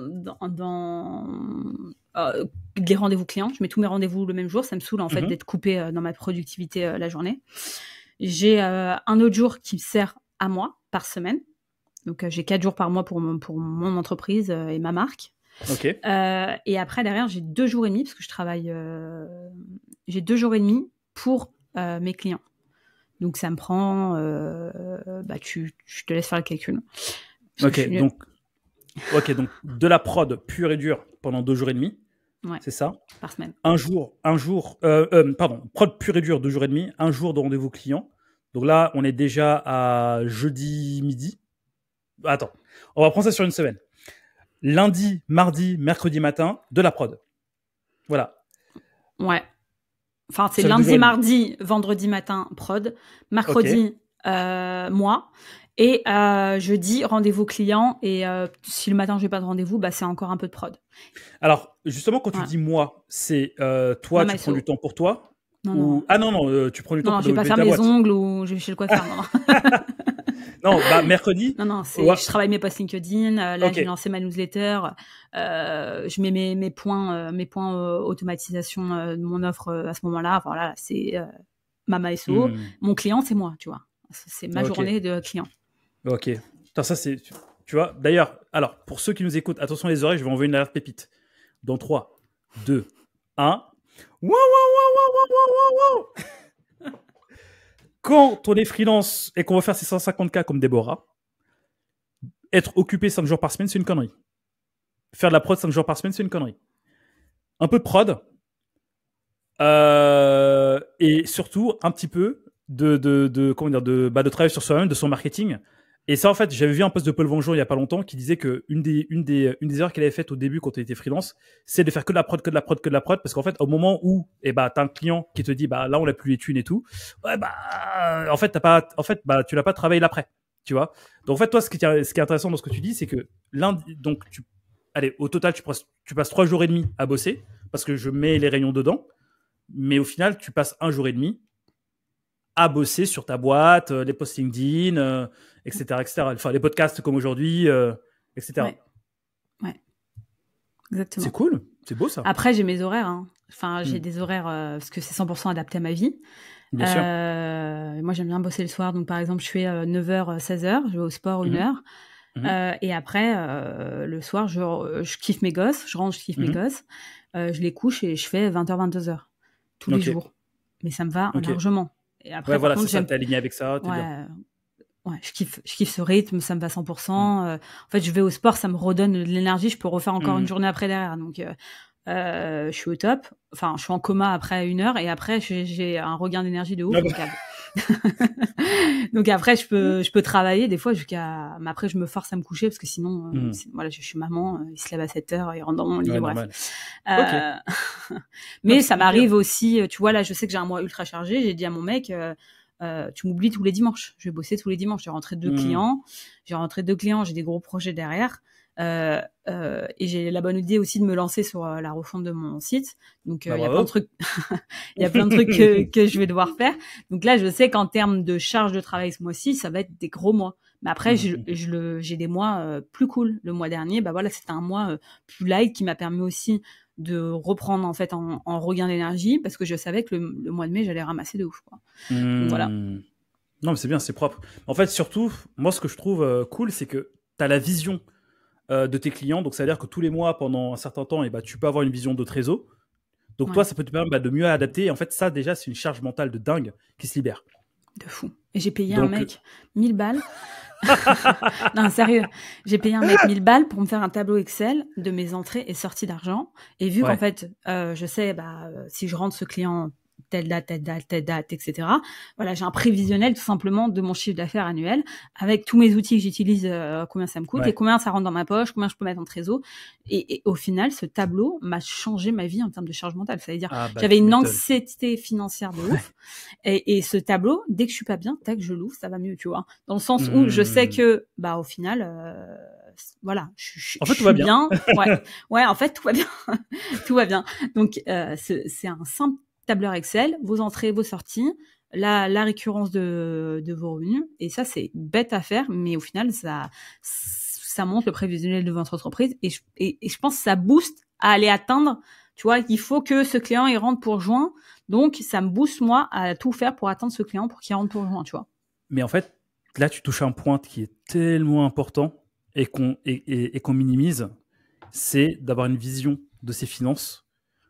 En fait, là, je vais prendre mon cas. Les gens, quand ils me regardent, ils me disent « Ouais, de toute façon, toi, Bilka, t'as ton académie, t'es free, tu sponsorises tes épisodes, t'es bien. » Mais en fait, moi, je suis comme Déborah. Parfois, j'ai des anxiétés financières en me disant « Putain, mais en fait, comment ça se passait et tout ?» Et quand j'ai commencé à faire quand j'ai commencé à faire ce tableau comme toi et que je vois que je suis booké jusqu'à pendant longtemps, je me dis « Ah, bah ça va !» Vas-y, attends. C'est ça en fait. C'est un simple tableur Excel. Le truc, c'est le truc que t'as sous la main quand t'es SEO, que tu maîtrises à fond. Ouais, t'en fais 50 000 quoi. Et entrée, sortie, somme, soustraction, voilà, c'est terminé, voilà. Ouais. Et là tu dois rentrer, un client, Bon, après il y a l'acquisition derrière, etc. On va en discuter après. Mais en termes de projection, de vision, toi tu sais que ton année, elle peut être bookée. À juin, tu as déjà fait ton chiffre d'affaires annuel, quoi. Tu le sais. Je vais même le dire autrement. À partir de juin, tu peux même arrêter d'aller chercher des clients jusqu'à 2026. Alors ça, je suis pas d'accord. Oh, je suis pas d'accord. Dans le sens où tu sais jamais ce que la vie te réserve. Moi, j'ai plein tu vois, j'ai un client le mois dernier, il m'a dit, écoute, on doit faire 800 000 euros d'investissement pour acheter des machines pour lancer un nouveau produit. J'ai mis à moitié mon équipe en chômage technique, je coupe toutes les dépenses. Il faut que je sois nickel aux yeux de la banque pour pouvoir faire le prêt. Donc, on va mettre en pause la truc. Alors que je l'ai vu 2 jours avant pour lui présenter le reporting du mois dernier et que voilà, tout allait bien, c'était super. Voilà. Donc, tu sais jamais ce que te réserve. Moi, je suis pas là pour enfermer mes clients derrière des menottes. J'engage 12 mois, mais si tu veux partir, t'as le droit de partir. Enfin, t'es pas menotté. Donc, en fait, si un client part, il faut qu'un client rentre rapidement. Donc, n'arrête jamais ton acquisition. N'arrête jamais ton branding. N'arrête jamais ta publicité. Et ça, je l'ai compris en février, quand j'ai arrêté de mettre en avant, parce que voilà, j'avais rempli tous mes trucs, et au final, entre-temps, j'ai eu 2 personnes qui sont parties, tu vois. Donc, mais je les ai rentrées rapidement, parce que je me suis remise en mode acquise, tu vois. Et justement, tu vois, maintenant, en parlant acquise, effectivement, je pense que l'épisode podcast va durer vraiment longtemps, tellement c'est intéressant ce que tu dis. On a 50 minutes, d'habitude, c'est là où je commence à terminer. Mais là, on va parler de du nerf de la guerre, l'acquisition, tu vois. Parmi les gens qui nous écoutent, il y a des freelances, il y a des paretos. D'ailleurs, big up les paretos, si vous écoutez, n'hésitez pas à mettre un petit commentaire avec la minute pour laquelle vous devez faire ce commentaire. il y a des personnes qui veulent se lancer également. Voilà, on a un peu de tout.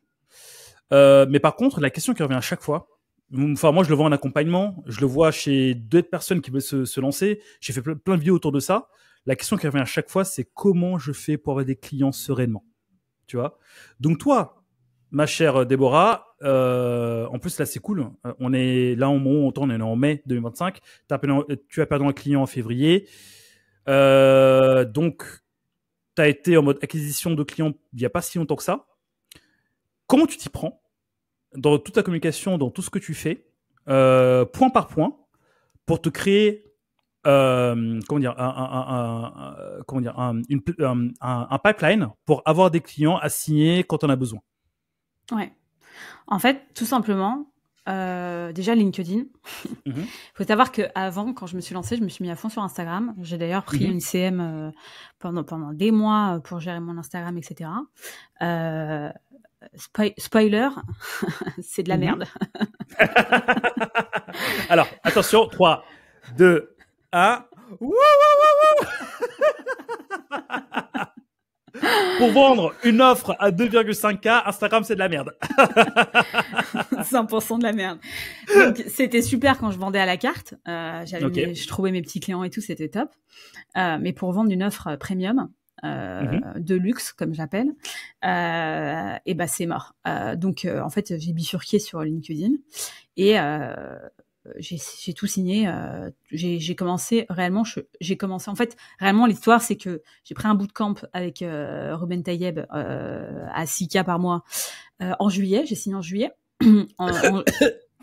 Non, je tousse pas, hein, parce que je les rends pas de ouf. Je les rends pas. Je les rends pas de ouf, donc je tousse pas. C'est juste je parle depuis 50 minutes aussi. C'est tout. Donc, bref, j'ai pris le bootcamp. J'ai commencé, en fait, je me suis dit, j'arrête Insta, je me mets à fond LinkedIn. En juillet, ça a été un peu la mise en place, refonte de profil, etc. Août, c'était un peu mort, vacances, moi je suis partie en vacances, etc. Et septembre, vraiment, j'ai commencé à poster 5 fois par semaine, tous les jours, 5 fois par semaine, toutes les semaines, depuis maintenant, sans jamais m'arrêter. Et la structure de mes posts, c'est montre tes compétences. C'est-à-dire, ne montre pas que tu fais du sport, montre pas que tu bois de l'eau, 2 litres d'eau par jour, on s'en branle. Montre ce que tu sais au niveau du SEO. Tu as 9 ans d'expérience, partage de la valeur. Donne tout ce que tu sais sans condition. Et ça, c'est ce que j'ai appris au bootcamp de Ruben. C'est ce que Ruben t'enseigne. Et c'est ce qui t'apporte des clients. C'est de montrer que tu sais faire du SEO, tout simplement. Attends. 3, 2, 1. Déborah, comment faire pour avoir des clients sur LinkedIn? Montrer que tu sais faire du SEO, tout simplement. Voilà, merci beaucoup. Très bonne journée, au revoir. Non mais hyper intéressant. Bah du coup, enfin tu sais, sur LinkedIn, j'ai reçu plein d'experts sur LinkedIn, ici sur Biscard Podcast, mais on a tous des versions différentes qui sont mis en place, tu vois. Toi là, et en fait, ce qui revient à chaque fois, c'est bon, pour faire simple, hein, c'est la matrice tofu mofu bofu, tu vois.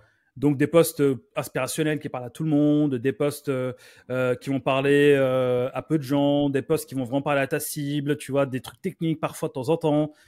Toi justement, comment tu ventiles tout ça? Est-ce que tu es vraiment en mode 100% je montre ce que je fais, ou bien tu fais un peu de tout? Alors, quand j'ai commencé, j'étais 100% valeur. Ça veut dire 0 post sur moi. Je m'en fous que tu saches ce qui se cache derrière moi. C'est 100%. Je te donne. Donc 100% compétences. Exactement. 100% SEO, des méthodologies, des définitions, des lignes magnettes. Tout ce que je sais, je te transmets. C'est-à-dire, tu lis tous mes posts et mon expérience entière au niveau de mon SEO. Je cache rien. Et ça, c'est comme quand tu cibles en fait les mots-clés hyper transactionnels avec 0 à 10 volumes de recherche et qui te rapportent du client. C'est pépite. C'est pépite parce que tu réponds, parfois ça match. Tu vas répondre à un besoin. Par exemple, j'avais fait un post 50 optimisations pour les SaaS. Et là, je balançais une slide, une putain d'optim. Et direct, j'ai eu des clients avec ce type de post, tu vois. Donc ça, et chaque fois que tu fais ton post, tu le tournes un peu en mode promo, c'est-à-dire je te donne de la valeur, mais tiens, si tu comprends rien à ce que je raconte, j'essaye d'être le plus pédagogue possible dans mes posts, etc. Mais voilà, si t'as pas envie ou tu veux déléguer, je suis là. Voilà. Et le but, c'est répéter, recommencer. Et au bout d'un moment, ça mord. Voilà. C'est comme aller à la pêche, quoi. Et toi, justement, tu vois, t'as commencé en septembre 2024, pardon. Donc, tu as envoyé 5 posts par jour, enfin 5 posts par semaine sur tout ça. Donc, si je comprends bien, donc pendant un mois, pendant 20 jours, que de la valeur.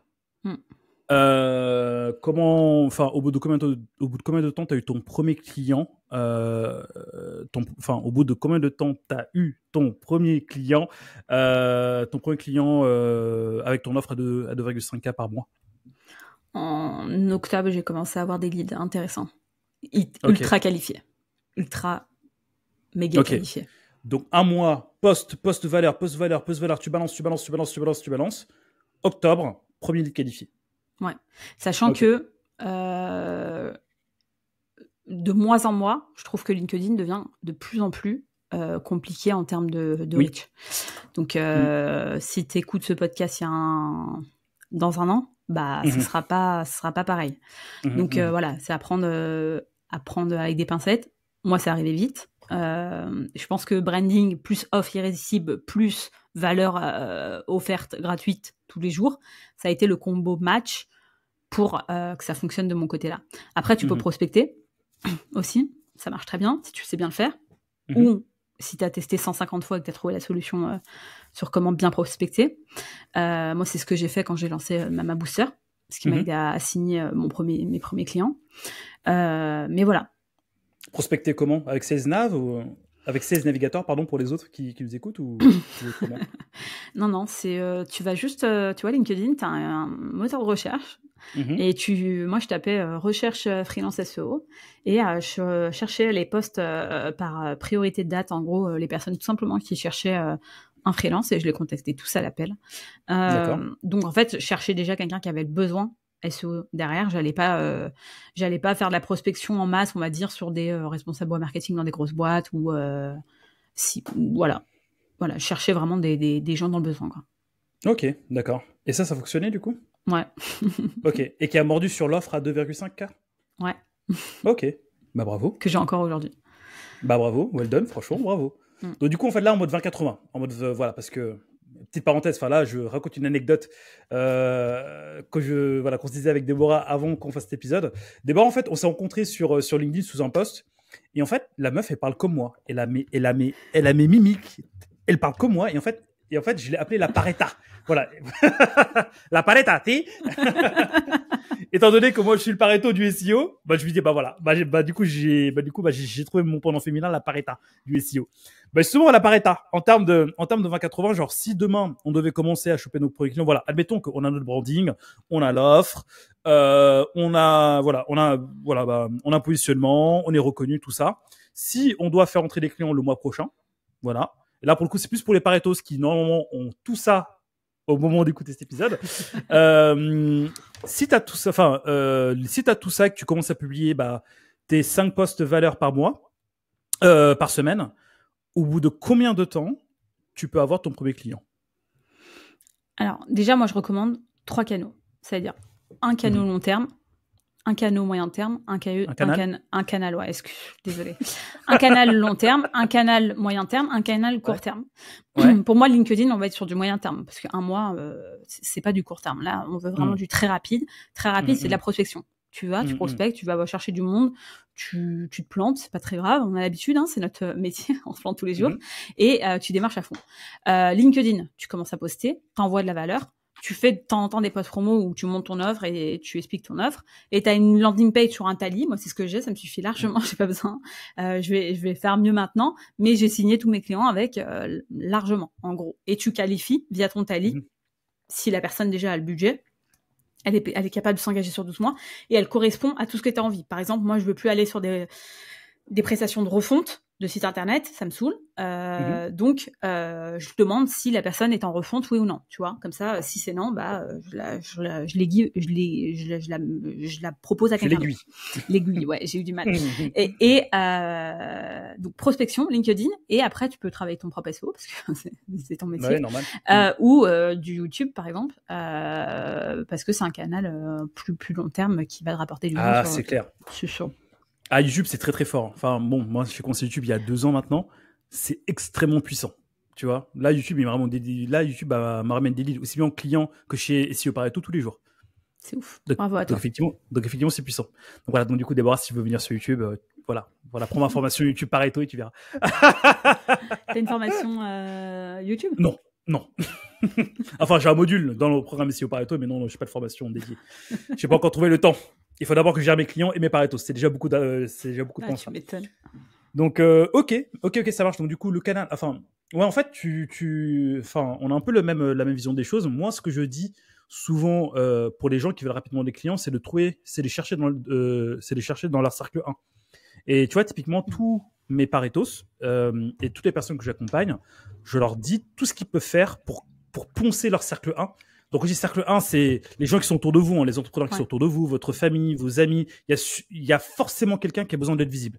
Il y en a forcément, c'est forcément le cas. Parce que on est en 2025, tout le monde a besoin d'être visible sur Internet, tout le monde a besoin de faire du bif sur Internet. Il y a forcément une personne.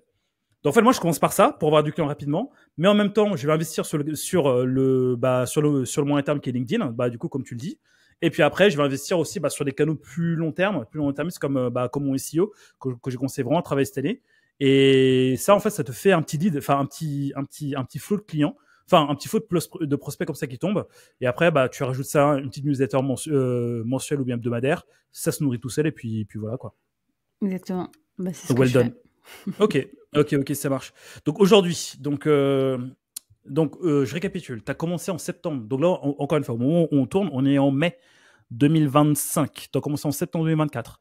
Tu as eu tes premiers lead shows sur cette offre-là en octobre, donc un mois après. Ces premiers leads, c'est du LinkedIn, c'est du cercle 1, c'est la prospection. Cercle 0. LinkedIn, ouais. Donc LinkedIn prospection plutôt ou bien LinkedIn post Post. Ok, donc LinkedIn Post. Ok, donc du coup, ça veut dire que ok, donc ça fonctionne. Ensuite, t'as continué tes posts, et à partir de là, j'imagine que la machine démarre. Et à partir de là, t'as régulièrement des personnes qui veulent rentrer, que tu qualifies jusqu'à signature. En fait, j'ai pas beaucoup de leads, c'est-à-dire j'ai entre 1 à 4 leads par mois, et c'est des leads que je signe à 90%. Non, mais ça c'est magnifique parce qu'en fait tu gagnes un temps monstrueux. Mais de 1, je les qualifie de fou par rapport à ce qui rentre, et de 2, en fait, je cache rien sur mon offre, c'est-à-dire mon prix, tu vas pas le découvrir au bout d'une heure et demie de call avec moi. Tu le sais dès le début. Tu sais exactement tout ce qu'il y a dedans. Tu me connais. Je parle tous les jours.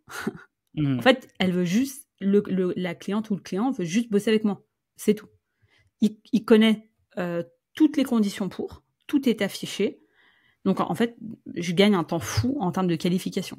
Et ça, pour moi, c'était hyper important. Je préfère avoir 2 leads ultra qualifiés que je signe à 90% que 150 leads et faire que des appels de vente. Ça, c'est pas mon métier d'être vendeuse. Épuisant. C'est épuisant et ça te tape au moral au bout d'un moment. Ouais. Mais ok, écoute, ça marche, c'est très clair. Et est-ce que tu as pu remarquer qu'il y a certains posts qui fonctionnent plus que d'autres dans ce que tu fais ? Il y a l'urgence qui fonctionne bien. Alors moi, je joue beaucoup au FOMO. Je mets beaucoup de FOMO dans mon offre dans le sens où il reste X places. Attention, je rentre je rentre 6 clients par an, etc., etc. Donc je mets beaucoup de FOMO, ça marche. Toucher les émotions, c'est-à-dire mes posts de vente, je vais pas seulement présenter mon offre, etc. Je vais toucher soit sur l'urgence, soit sur la détresse, dans le sens où chaque jour où tu fais pas du SEO, c'est un jour perdu, etc. Il aurait pu perdre X milliers d'euros, par exemple. Au lieu de présenter ton étude des cas, j'ai fait ça, etc. Non, vraiment, sois un storyteller. Maintenant, t'as Claude, t'as GPT, même si t'es nul, il est bon pour toi, tu vois. Est-ce que Déborah, est-ce que tu peux nous dire tout ça en montrant des exemples de posts que tu as pu faire Yes. qui t'ont éventuellement amené des leads? Bah, je sais lesquels, parce que tu reçois les leads le jour de tes posts. Alors, il faut savoir que les posts promotionnels, c'est pas les posts où tu vas faire péter tes impressions. D'accord? Ouais. Si tu cherches de la vanity metrics, c'est bien, mais ça remplit pas ton portefeuille. Ça remplit pas le frigo. Exactement. Donc, moi, j'ai eu des posts qui ont pété.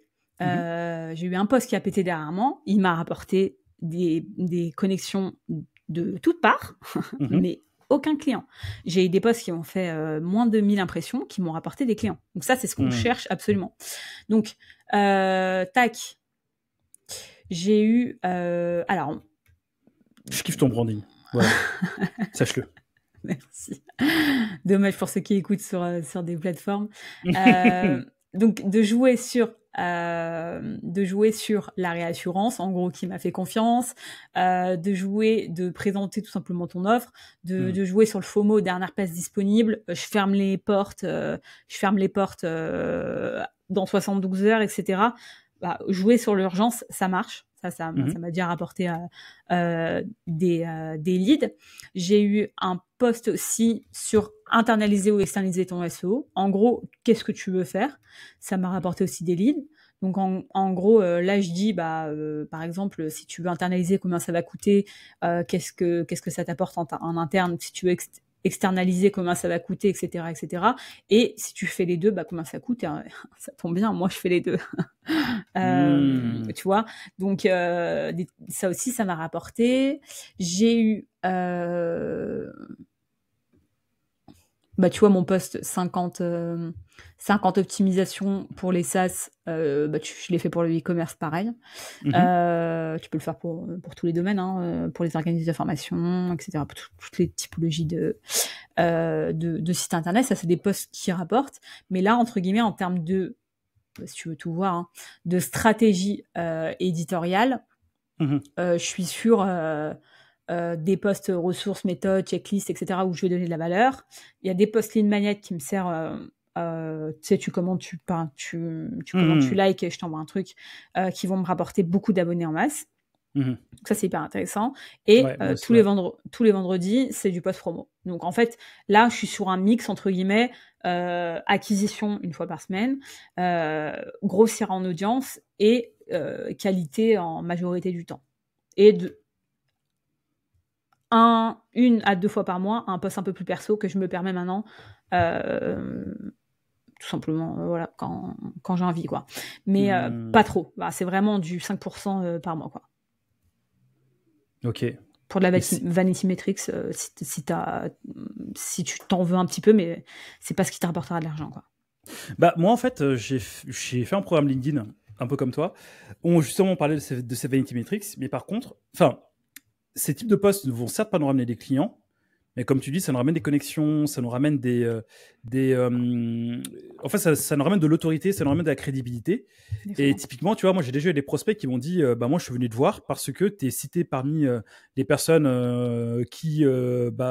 parmi les personnes qu'on doit suivre en SEO, tu vois. Et typiquement, tu vois, en fait, c'est tout con, mais quand ton prospect vient voir sur ton compte que tu as 9000 followers, tu vois, ou bien que tu as presque 10K followers, je sais pas, en fait, derrière, dans sa tête, ça va peut-être, il va peut-être se dire, ah ouais, putain, en fait, il est crédible, tu vois, dans ce qu'il dit. C'est tout con, ça va rien dire. Non, mais tu vois on le fait tous. Et c'est vrai.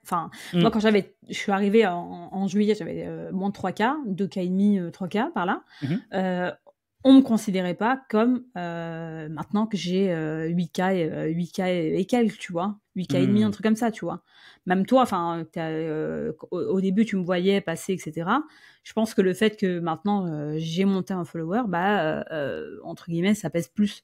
Mais moi, mon but, c'est surtout aussi d'avoir du follower de qualité. Et là, je les ai vus. Tu vois, j'ai fait un post 100% putaclic, je l'assume à 200%.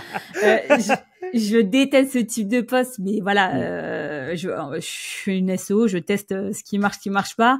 Je l'ai mis un jour férié, je pensais qu'il allait bider. Au final, tu vois, j'ai fait ah mince, on voit pas mon écran. J'ai fait 1600 likes dessus. Il y a 30 personnes qui ont reposté. Je comprendrais jamais. Ah oui, ouais, celui-là, là, ouais. Je comprendrais jamais ce type de post, etc. Pourquoi on reposte ce type de post. J'ai eu des personnes qui m'ont rajouté, qui m'ont parlé, qui m'ont raconté leur histoire. Ça a été un truc de ouf, ce post. Vraiment, il m'a choqué. Mais en termes de qualité de personne, je pense pas que derrière tu signeras des clients par rapport à ça, tu vois. Ouais. Alors que quand tu vas donner de la valeur et tu vas donner, tu vois, c'est les posts qui pèsent plus. Si vous connaissez pas Cléo d'ailleurs, c'est le feu. Les posts qui pèsent le plus, c'est les posts où tu vas donner de la valeur, tu vois. Donc oui, ça prend du temps. C'est les posts qui prennent plus de temps parce que faire un carrousel de 60 slides, bah ça se fait pas en 2 minutes. Ah, ça c'est clair. Mais ça, c'est clair.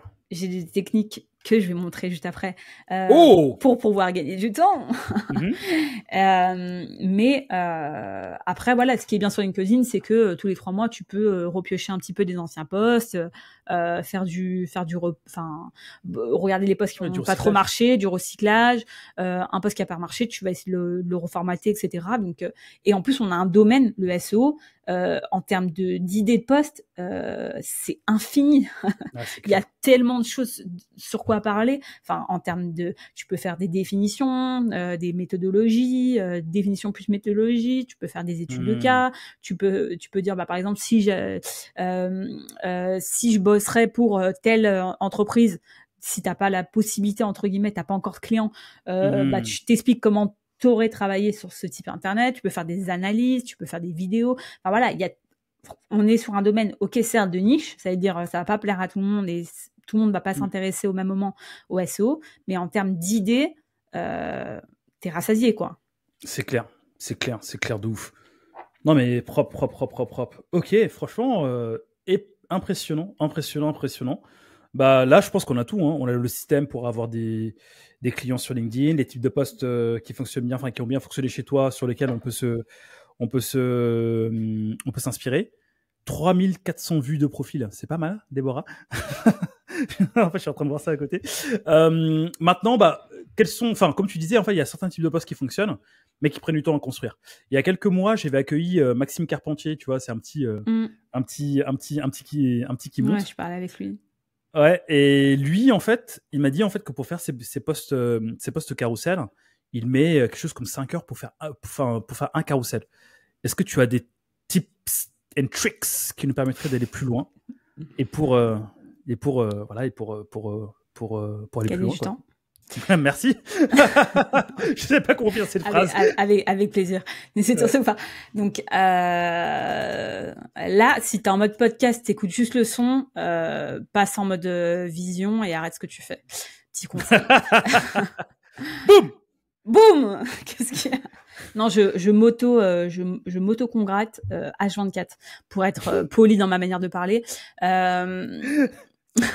Parce que j'ai extrêmement confiance en moi et je me kiffe à 200%. Donc voilà, c'est hyper important de toujours se rappeler que tu es la meilleure ou tu es le meilleur et tu deviendras indétrônable pour toi dans ta tête. Donc moi j'ai ça. Ça s'appelle Claude. Tu peux le faire sur GPT. Ça coûte, en termes de budget, il faut minimum une formule à 20 balles pour un mois pour pouvoir le faire. Moi, perso, je fais tout avec Claude. Je fais toute ma vie, donc je suis sur des formules un peu plus hautes.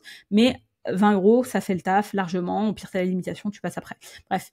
J'ai créé un projet qui me connaît par cœur, qui connaît ma manière de rédiger, qui connaît mon offre, qui connaît par exemple les émotions recherchées, par exemple par rapport aux objectifs que je souhaite atteindre, qui a des inspirations de posts que j'aime bien et qui a un petit prompt que je perfectionne constamment sur ma manière de rédiger. Donc en fait, depuis octobre, désolé pour ceux qui sont anti-IA, je fais 100% de mes posts à l'IA, carrousel inclus. Donc il y a 2 choses. On est 2. Je pense qu'on est plus que 2. Et heureusement. Donc en fait, moi mon but, comme je te l'ai dit, c'est de gagner du temps sur toute surtout, tu vois. Donc en fait, tout simplement, bah là, tu vois, un post que hier j'ai fait mes posts pour la semaine prochaine. Donc là, en fait, moi ce que je fais, c'est que je commence déjà par lui dire, tu vois, il a mes templates de post LinkedIn, il sait à quoi ressemblent à peu près mes visuels, et je commence par lui dire déjà, on va faire un carrousel sur ça, et après je lui donne toute la ressource. Soit que je vais prendre sur un site que j'ai de confiance, ou soit que je vais lui dicter, parce que si je mets commande vocale et ça retranscrit en mode vocal, tu vois. Comme ça, je parle et je lui balance tout, et après derrière il fait son truc. Et je lui dis, je vais faire un carrousel sur ça. Il sait exactement combien de mots il faut par slide, etc. Et je lui dis, construis-moi le carrousel. Donc, il va me faire après slide 1, slide 2, slide 3, etc. Après, moi, je fais un copier-coller sur Canva. Et si t'es sur ChatGPT, tu peux même faire un export Excel et après sur Canva automatiser tes visuels et ça va intégrer le contenu directement en un clic. Ouais, ça remplit des cases, ouais. Donc là, tu peux gagner encore plus de temps si tu fais par exemple 50 optimisations pour les SaaS. Hop, tu prévois tes trucs, tu fais un Excel, tu l'intègres, bam, ton visuel il est prêt en 5 minutes. Donc ça, c'est pour gagner du temps. Après, tu as juste à aller chercher de l'image et faire joli droit, et t'as ton Canva prêt, tu le télécharges en PDF, tu l'intègres dans la conversation, par exemple. Là, je remonte une conversation, voilà, tu vois, je lui ai d'abord demandé construis-moi le carrousel. En fait, le projet est tellement propre que je lui dis 3 mots maintenant. Donc, je lui dis construis-moi le carrousel sur les redirections 301. Il me fait tout. Tu vois, slide 1, slide 2, slide 3. Après, moi, je fais à ma sauce. Tu relis, tu corriges, bien sûr. Et après, je lui dis là, ça me va pas. Et après, je lui envoie mon carrousel qui est terminé. Et je lui dis, maintenant, tu fais-moi le post. Donc, il commence par me donner 3 hooks. 3 hooks, il me les a donnés avant, tu vois. 1, 2, 3. Il me propose 3 hooks. Moi, je choisis le hook qui me plaît le plus. Ou je le reformate et je lui dis, je préfère ce hook-là. Et après, derrière, il me fait le post. Et je lui dis, là... voilà. Et après, j'ai un autre GPT. Ok, donc toi, tu utilises Claude et GPT. Ouais, en fait, c'est un GPT d'une pote à moi, Emeline, merci, parce qu'il tue, où tu vas mettre ton post et il va te le reformater, il va te le rendre 10 fois plus sexy, etc. Et après, j'ai juste à copier-coller, voilà. Et ça me fait un post vraiment qui tue, quoi, qui claque, comme elle le dit. Et nous, y a moyen d'avoir accès à tout ça ou... Ouais, bien sûr. J'ai tout prévu. Ce que j'ai prévu, je vous ai fait un petit cadeau. Je sais même pas où je l'ai mis. Fallait que je le... Attends. Et du coup, juste avant que tu montres la suite, le post carrousel, est-ce que... Ah bah, il y a la conversation qu'on était en train... Bon, bref. Le post carrousel, est-ce que c'est... est-ce que ça te fait automatiquement ton carrousel ou bien est-ce que c'est toi qui dois aller sur Canva, copier-coller tout ce qui te dit pour que tu complètes tes slides sur...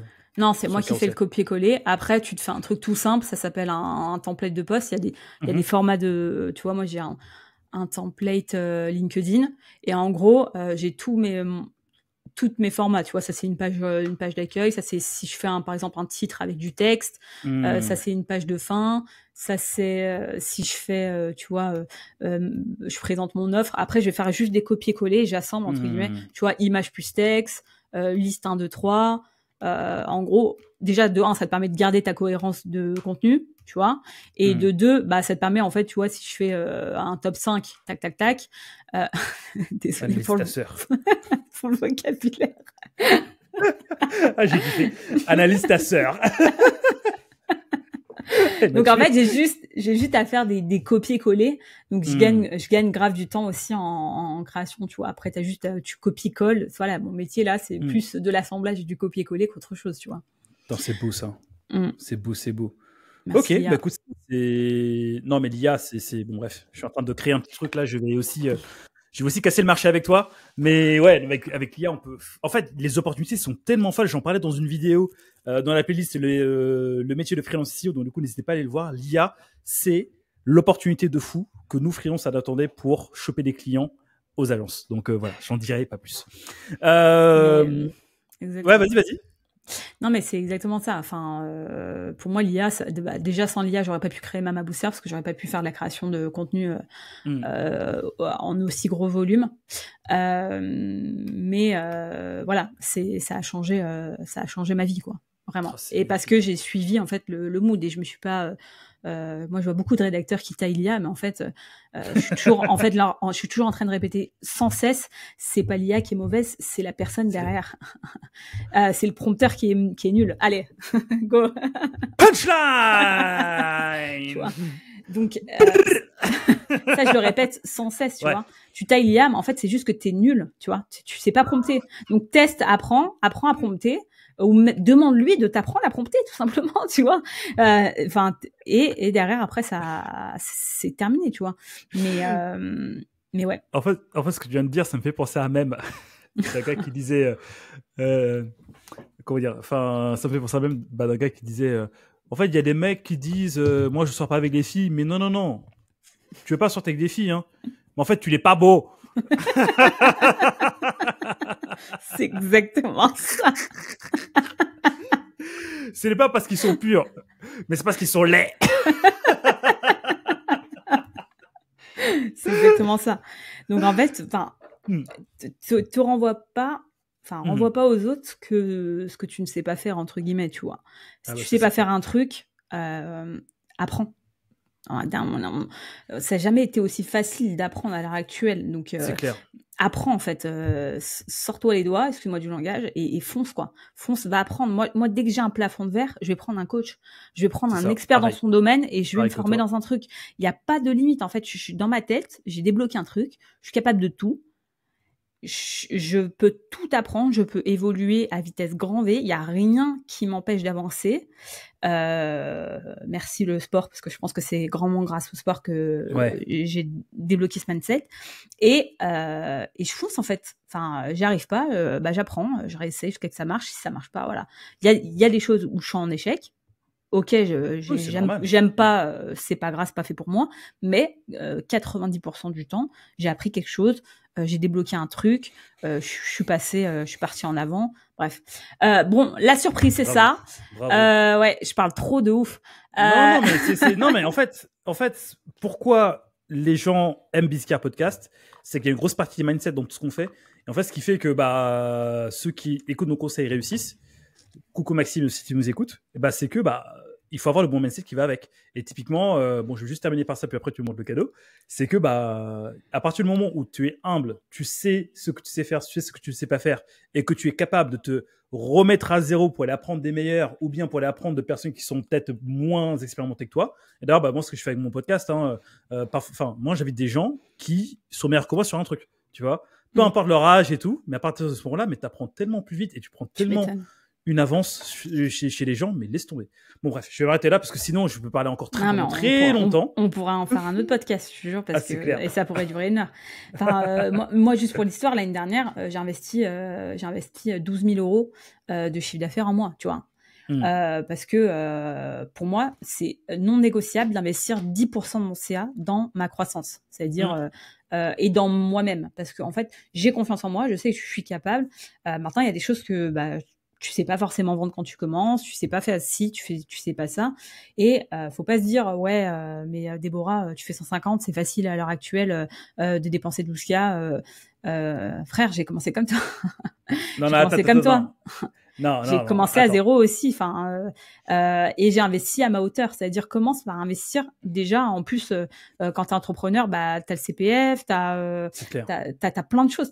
Tu commences par ou ponce un sujet, va prends tout simplement, dis-toi, 1 heure par semaine, t'apprends un truc, tu vois. Tu vas sur YouTube, tu te poses et t'apprends un truc que tu sais pas faire, tu vois. Maintenant, avec YouTube, t'es capable de tout. Tu demandes à ChatGPT, tu sais pas faire un truc, il te dit comment faire et tu testes jusqu'à que tu bidouilles jusqu'à que ça fonctionne, tu vois. Donc, déjà, prends le temps d'apprendre et dès que t'as monté en compétences, rentré du cash, etc., prends du budget pour toi et pour te développer. Que ce soit pour le SEO Pareto ou pour n'importe quoi, mais investir entre guillemets en toi, parce que il y a que toi qui pourra t'aider en fait à monter là où tu veux y aller. À part si t'as pas pour ambition de faire beaucoup de cash. Moi, mon but c'est de faire du cash, je le cache pas. Et assumer. et c'est 100% assumé. C'est mon but, c'est mon moteur, c'est le cash. C'est aussi parce que derrière, je fais vivre ma famille. Je suis le revenu de ma famille et que voilà. Donc c'est une pression. Mais c'est une bonne pression. Et c'est aussi parce que j'aime ça en fait. C'est un plaisir pour moi de voir que mon business évolue, que moi j'évolue, que cet argent je peux le réinvestir dans du matos, dans de la formation, dans un coach que je vais avoir toutes les 2 semaines qui va m'aider à grandir, dans du sport, dans du temps pour moi, dans des vacances. Et ce cash-là, en fait, contribue en cercle vertueux à mon épanouissement et au grossissement de ma boîte, tu vois. Donc c'est pas du cash juste pour dire j'ai des euros, j'ai plein d'oseille, tu vois. C'est vraiment du cash pour me dire en fait je vais réinvestir ce cash, tu vois. Et je vais encore plus avancer, je vais encore plus grandir, c'est ouf l'évolution de moi que j'ai eu depuis que je suis passée à Mama Booster, tu vois. Donc ouais, c'est ouf. Enfin, punchline. Chaque fois que j'en parle avec mon coach, chaque fois que j'en parle avec mon coach, je vire, tu vois. Je suis fière de moi. Et ça, c'est la meilleure des récompenses. Quand t'es fière de toi, tu te dis putain, t'es une tueuse, quoi. Ça te montre la confiance de ouf. Mais tu sais, enfin, bon, on divague un peu parce que ce sujet, il me passionne. J'ai jamais été une meilleure personne et une personne fière de moi que depuis que je me suis lancé à mon compte en tant qu'entrepreneur. Ouais, same, pareil. Mais vraiment, parce que les hauts, les bas, les gauches, les droites, la vie qui t'apprend à être humble, l'investissement que tu fais sur toi, parfois ça pète pas, les gens que tu rencontres, et après en fait tu te remets en cause, et après tu dis ok comment je peux m'aider moi, après comment je peux aider les autres, ok je vais créer un produit, je vais y mettre mon sang, ma sueur pour aider les autres, tu vois que ton produit fonctionne, tu crées des séminaires, les gens ils sont là, ils sont heureux, ils avancent dans leur vie grâce à toi, et puis après toi derrière tu aides d'autres personnes et tout. C'est ouf. Honnêtement, aujourd'hui je peux te dire Déborah, là tout de suite, si je meurs, genre tout de suite là, genre hop là, plus de liqueur, je vais partir avec un smile, tu vois, en mode j'ai fait ce que j'ai à faire, je suis fier de moi, tu vois. Mais pareil. Et ça, je trouve qu'il n'y a pas de meilleure sensation, tu vois, en tant qu'entrepreneur que de l'avoir. Ce qui est cool, et en fait c'est un peu le message que je fais partager dans SEO Pareto, c'est que aujourd'hui on a une compétence qui est hyper importante, qui est sous-cotée. On a tous les outils qui nous permettent de reprendre le contrôle de notre fucking life. Ceux qui disent « Oh non, mais t'as trop de la chance, j'aimerais trop faire comme toi, mais moi je peux pas le faire !» Bah en fait, c'est juste sors-toi les doigts du nez. Les 2 doigts du nez. Les 2 doigts du nez. Mais fais ce que t'as à faire, le chemin ça. est long, le chemin est dur, mais par contre, derrière, qu'est-ce que tu serais putain de fier de toi? Mais c'est ça. C'est exactement ça. Grosse dédicace pour les Paretos, je sais ce que vous pensez en écoutant ça, si vous êtes encore là. Et puis voilà. Bon bref, on avance parce que sinon... Bah ouais. Sinon, on va se faire un podcast sur le développement personnel. Crois en toi, crois en tes rêves. Te moque pas. Quand tu veux, on le fait. Franchement, on peut rester encore 1h30 dessus. Donc en gros, là, j'ai préparé ça, un petit Notion. Je sais pas comment tu vas le partager. Je vais le mettre dans la description de ce podcast. Voilà, bah nickel. Donc petite intro, les tools à voir. Donc la Cléo, je te l'ai montré tout à l'heure en quoi ça ressemble. Cléo, pour juste expliquer rapidement, t'as 2 choses. C'est que tu peux voir quand t'es dans la page d'accueil un peu les meilleurs posts, mais ça c'est clairement éclaté. Ensuite, quand t'es sur un profil, tu peux voir ses top meilleurs posts et ses Vanity Metrics. Allez. Ah ouais? À ce niveau-là? Ouais, genre ses performances. Attends, c'est hyper long par contre. Tu peux rafraîchir non, mais quand par tu contre, veux, frérot. Hein. Mais par contre, là, on voit tes performances à toi, mais parce que tu es aussi admin. Est-ce que tu peux le faire sur un profil que tu... sur le mien, par exemple, tu vois. Le Pareto du SEO, on est là. On est là. Ouais, tu peux 100% faire une veille concurrentielle avec Cléo en mode gratos, parce qu'il y a Cléo en mode payant. Donc, attends, par contre, s'il met autant de temps à charger que la dernière fois, enfin, qu'il y a 2 secondes, on en a pour... on fait une pause. Limite, là. Non, mais en gros, tu peux pas voir les stats que tu vois ici, mais tu peux voir depuis quand il poste régulièrement, tu peux voir son nombre d'abonnés, le nombre de posts qu'il fait par semaine, etc., etc. Tu vois, les trucs comme ça. Mais là, bon, je pense qu'il a bugué. Hein. Mais en tout cas, fais-le de ton côté, ça fonctionne. Okay. Et tu peux voir ces top posts que tu peux trier par typologie de post, par like, par date.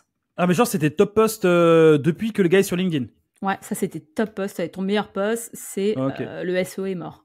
Ouais. Ah, ça, c'est du putaclic comme on aime. Je me suis fait tellement embrouiller sous ce poste, je me suis dit, ok, continuez de m'embrouiller, ça c'est bon ça. Continuez. C'est exactement ce que je recherche. Tu as 56 repostes. Les gens, ils devaient être en feu pas. Mais oui. Mais ça fonctionne, ça. Ils adorent. Donc voilà. Tu vois les top posts et tu peux trier, je sais pas si t'as un secteur hyper récent, un mec qui parle de l'IA, ce qui s'est passé il y a 6 mois, c'était plus d'actu. Donc, tu peux trier par les plus récents, etc. Et ce que j'utilise moi le plus, c'est le preview post. Donc, en fait, quand tu prépares ton post, donc je vais te montrer sur un post programmé, tac. Tiens, ça, c'est un post promo que je fais.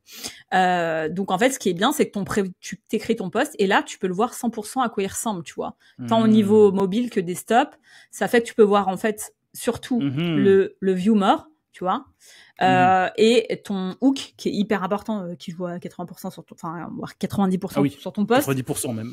Ouais, parce que c'est ce qui va faire en fait que la personne va cliquer et rester sur ton post. Et il y a le dwell time, donc le temps passé sur le post, qui va jouer énormément sur l'algo de LinkedIn et qui compte énormément en points pour faire propager ton post le plus possible. Donc voilà. Donc d'ailleurs là-dessus. Derrière là-dessus, j'ai également un petit tips à donner. Si vous voulez avoir un gros dwell time, essayez de mettre une image où on doit s'arrêter, essayer de décortiquer pour essayer de comprendre ce qu'il y a dans l'image. Tu vois, Ruben fait ça. Ouais, Ruben fait ça. Il écrit en police 6. Comme ça, en fait, tu vas faire comme ça, tu vois, sur ton tel. Et au final, ça fonctionne hyper bien. Donc, il y a soit l'image comme ça, soit le carrousel, parce que les gens vont slider. Et en fait, dès que la personne va rester plus de 10 secondes, ça compte comme une impression et ça montre en fait un dwell time intéressant. Donc soit post long, d'écriture carousel, texte, tu vois, si tu vois les images de Ruben, tu vois, hop. Effectivement. Tu vois, faut zoomer là. Ouais. Il fait exprès d'écrire petit pour que tu zoomes. Donc et ça fonctionne, tu vois. Où il va hyper charger l'image. Voilà. Donc il va, ce qui fait qu'au final, tu zoomes. Après, sa stratégie à Ruben, elle est différente. C'est que, lui, à l'époque, il postait, comment j'étais dans son bon com, sa stratégie, c'était tout simplement, trouve 35 posts qui fonctionnent et recycle constamment. Moi, je conseille pas, mais chez lui, ça marchait. Ok. Maintenant, il a changé de stratégie, apparemment. Voilà. Ok, écoute, c'est cool. Est-ce qu'il y a autre chose que tu nous donnes? Les cadeaux. Donc, les tools. Claude, version payante. Je t'ai mis un peu d'eau et à un endroit où important de s'hydrater. Et un endroit où... Il n'y en aura plus. Pardon. Non, ça sent vraiment la fin de l'épisode, là. Et un endroit où tout noter, parce que tu vas devoir faire un peu de copier-coller. Ensuite, tu commences par faire ta veille concu. Tu vas sur tes, par exemple, tu vois les meilleurs top influenceurs, etc. Tu regardes leurs meilleurs posts et tu les fais à ta sauce, tout simplement. Le but, ça va être ça en termes de calendrier éditorial. On va commencer déjà par le basique. Tu prends ce qui fonctionne, tu le fais de ton côté. Tu mets ta touch à toi, mais après derrière tu fais la même chose. Tu construis ton projet Claude, donc je t'explique comment faire, tout ce que tu peux mettre dessus, etc. Comment remplir bien ton knowledge, etc. Et je te donne mon prompt, frérot. Donc t'as mon prompt ici, tu le mets à ta sauce, pareil, mais en soi t'as la base, elle est hyper propre, elle te permet en fait, tu vas un peu rédiger de manière un peu comme moi, donc essaye un peu de le modifier si tu veux créer ton style éditorial. Mais au moins, tu as une base pour faire quelque chose de propre qui va puncher. Ensuite, comment tu crées ce que je t'expliquais au niveau des visuels. Et pour moi, la dernière étape pour les posts nickel, c'est la preview avec Cléo au niveau du post. Tu le programmes, moi je programme tout en natif sur LinkedIn. Je t'ai mis le GPT de ma pote Emeline pour repimper ton post. Et je te parle de Crack après. Crack en gros c'est une communauté qui permet en fait de booster en termes de notoriété et ce qui va te permettre en fait de gagner énormément de temps sur LinkedIn quand tu te lances de zéro. Voilà. Magnifique. Voilà, donc je t'ai tout mis là. Donc tout ça pour les paretos, tout ça pour ceux qui nous écoutent et pour les paretos aussi qui remarquent. Voilà, t'as tout ici et comme je t'ai dit, mon meilleur conseil c'est applique, échoue, recommence jusqu'à ce que ça fonctionne. Punchline. Bah écoute Déborah, merci beaucoup. Moi j'ai quelques questions finales à te poser sur LinkedIn. La première, est-ce que toi, dans ton temps que tu prends, donc le mercredi, est-ce que tu fais un petit peu de community management? Donc aller commenter chez les autres ou pas? Alors moi j'ai qu'une chance pour ça. Ok. J'ai pris une CM, elle commande tous les jours 80 posts. Ok, donc 80 posts par jour? Ouais, à peu près. Ah ouais. Donc du coup, quand on échangeait tout sous tes posts, c'était pas toi?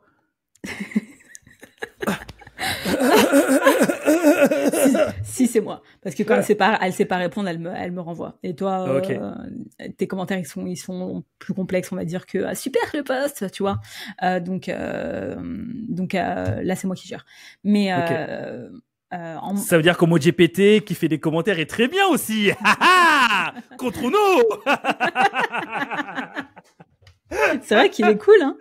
Il est très cool, ouais. Je l'ai bossé pendant très longtemps. Ouais, tu m'étonnes. Ok, ok, donc ça c'est donc faire du community management c'est important. Et aussi autre chose, enfin je vois que tu utilises pas mal Tapit. Pourquoi Tapit et pourquoi et je vois que tu utilises aussi autre chose, la landing page de ton Tally. de ton offre là, Tally, ouais. Quels sont ces deux outils? Est-ce que c'est important? Est-ce qu'il faut absolument l'utiliser?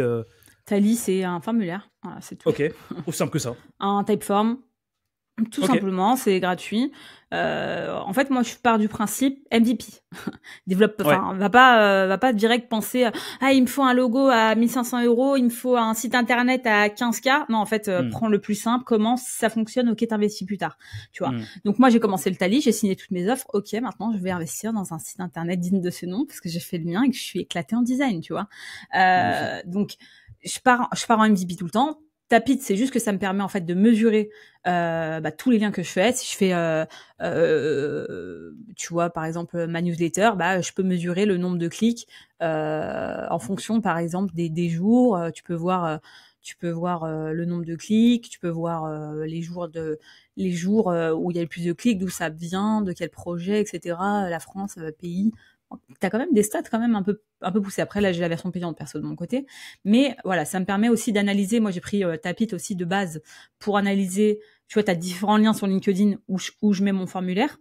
Le lien sous ta photo de profil, le lien dans les posts. Moi, j'en mets un lien en haut, un lien en bas. Et je voulais analyser, en fait, quel lien a le plus de clics. Donc, c'est le lien que tu mets en haut de ton post. Donc, voilà, c'est celui qui a le plus de clics.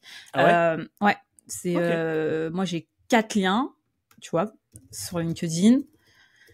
T'as le lien de sélection, de la bannière de sélection là, photo. T'as le lien sous le lien là, c'est tous le même lien. Celui-là. Alors, tu es censé partager quelque chose qu'on ne voit pas. Ah oui, exactement. Exactement. Il y a 3 fonds dans son truc, c'est pour ça. De ouf. Donc t'as celui-là, tu vois. T'as celui-là, là. Et après, t'as celui-là. Attends, je te retrouve un post promo. Moi, je mets un lien en haut et un lien en bas. Donc, soit je mets ma newsletter, soit je mets 2 fois mon offre. Et en gros, c'est lui qui a le plus de clics tout le temps. Voilà. Ok, intéressant.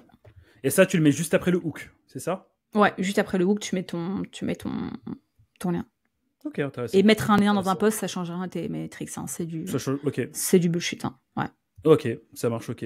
Et c'est plus simple pour que tu trouves le lien plutôt qu'aller chercher dans les commentaires et tout, c'est hyper cher. C'est clair. Tu perds du monde de ouf. Ça, c'est clair et net. C'est ok, écoute, c'est good. Je pense qu'on s'est tout dit. Est-ce qu'il y a autre chose que tu veux rajouter ou pas? J'espère que vous avez suivi jusqu'au bout quand même. Parce que là, franchement, il y a tellement de pépites. Honnêtement, moi, j'ai appris énormément là aujourd'hui par rapport à moi ce que je fais. Bon, moi ça fait 2 ans maintenant que je suis sur LinkedIn. Je suis quand même bien installé, bien établi sur LinkedIn. Mais moi, ce que j'aime bien avec Biscaya Podcast, c'est que j'avais des gens, je leur pose des questions aussi pour moi, pour voir qu'est-ce que je peux ajuster ou pas. Et surtout, en fait, tu vois, c'est ce qu'on disait tout à l'heure. Moi, je pars du principe où je ne sais pas. Je teste. J'ai énormément testé jusqu'à trouver ce qui fonctionne pour moi. Mais je suis toujours en mode chercher des nouvelles choses jusqu'à trouver ce qui fonctionne, tu vois. Donc merci pour ce partage. Moi, j'ai noté 2-3 petites choses que je vais mettre en place par rapport à ce que je suis en train de faire. Et puis voilà. Et toi alors, est-ce que t'as aimé? Trop bien. Franchement, j'ai grave kiffé. Je suis hyper flattée déjà que tu m'aies invitée. Parce que tu as invité quand même des beaux noms et moi j'atterris comme ça. Donc je suis hyper contente. Si vous avez des questions par rapport à quoi que ce soit, franchement avec grand plaisir pour en discuter, pour venir me parler sur DM. Je réponds pas hyper rapidement, mais je réponds tout le temps. Je suis trop contente qu'on ait lancé cette discussion. C'est fou, LinkedIn, les relations que ça peut créer et voir ce que ça peut, ce que ça donne, quoi. Même en termes de biz, de rencontres, de tout, quoi. LinkedIn, c'est ouf, quoi. C'est clair, les relations humaines, les relations business. Franchement, j'ai rencontré tellement de gens sur LinkedIn, là, que ce soit des clients, que ce soit des associés qui sont devenus ensuite des potes, c'est juste dingue. Donc, allez-y. Franchement, c'est un actif de fou. Donc, commencez par LinkedIn. Ensuite, allez sur YouTube, puis plus votre site perso. Construisez-vous un actif comme ça. Faites tout tourner. Et franchement, vous serez plus jamais en dèche de clients. Et vous pourrez 100%. Même avoir une offre premium qui va se vendre tout seul. J'en suis la preuve. T'en es la preuve. Déborah, merci beaucoup. Qu'est-ce que je peux te souhaiter ? Plein d'oseille. Déborah, je te souhaite plein d'oseille, tout en étant aligné. Et une bonne santé. Voilà. Et une bonne santé, parce que sans ça, c'est l'essentiel. Santé, oseille, c'est tout ce qui me convient. Je te souhaite beaucoup d'oseille, beaucoup de santé et surtout beaucoup de belles optimisations pour tes clients. Merci beaucoup. Voilà. Écoute, Déborah, merci. Alors, si vous voulez retrouver Déborah, je vais mettre le lien de son profil LinkedIn en description. Je vais mettre également le lien de toutes les ressources qu'elle nous a partagées en description. Donc, franchement, faites-vous plaisir. Elle a donné masse de pépites. Honnêtement, j'ai fait à peu près les mêmes formations que Déborah et je sais que les formateurs, ils donnent des choses Déborah a donné des choses que d'habitude les formateurs font payer. Donc vraiment, allez-y. Vraiment, servez-vous. Et voilà, comme je dis toujours, passez à l'action maximum. Je vais d'abord refaire un big up à Maxime Carpentier qui, lui, je crois que c'est le seul gars qui est passé à l'action sur tous les épisodes de podcast que j'ai fait et qui aujourd'hui est en train de péter dans son activité. Donc, passez à l'action. Et puis voilà, si vous voulez en savoir plus pour être consultant SEO freelance, le programme SEO Pareto est là pour ça. Donc, je vous ai mis un petit lien en description pour voir un petit peu les talons et les aboutissants avec une petite vidéo qui vous montre exactement comment ça se passe. Et si vous êtes un client qui voulait bosser avec moi ou bien avec Déborah, pareil, on vous met un autre lien en description. Venez nous contacter sur LinkedIn. On ne mord pas, on est sympa, on est juste un petit peu trop naturel. On est un petit peu trop à l'aise. Un petit peu. Mais promis, on fait du très bon taf. Donc voilà, encore un grand merci à notre partenaire LWS, donc qui est un hébergeur français qui propose le meilleur rapport qualité-prix en termes d'hébergement optimisé avec tous les options qu'il propose. Rapidité en un clic, optimisation avancée, performance pour améliorer notamment les Core Web Vitals et notre positionnement SEO. Encore une fois, je mets le lien en description avec un petit code promo pour démarrer avec eux. Et puis voilà. Déborah, encore une fois, merci. Merci à toi. Voilà, je pense que c'est l'un des plus longs épisodes de Bizcar Podcast. Je pense que c'est aussi l'un des épisodes qui apporte le plus de pépites. Ah, franchement, donc, tu me flattes. Parce que je ne les ai pas tous écoutés, je ne cache pas. On va s'arrêter là, alors. On va s'arrêter là, parce que sinon ça va partir dans tous les sens. Déborah, prends soin de toi et je te dis à très bientôt. Merci, salut. Salut Déborah, ciao. J'espère que cet épisode t'a plu. N'hésite pas à liker, t'abonner, partager cet épisode, mais également à mettre 5 étoiles sur la plateforme de podcast de ton choix. Et nous, on se dit rendez-vous pour une prochaine. Allez, salut, ciao.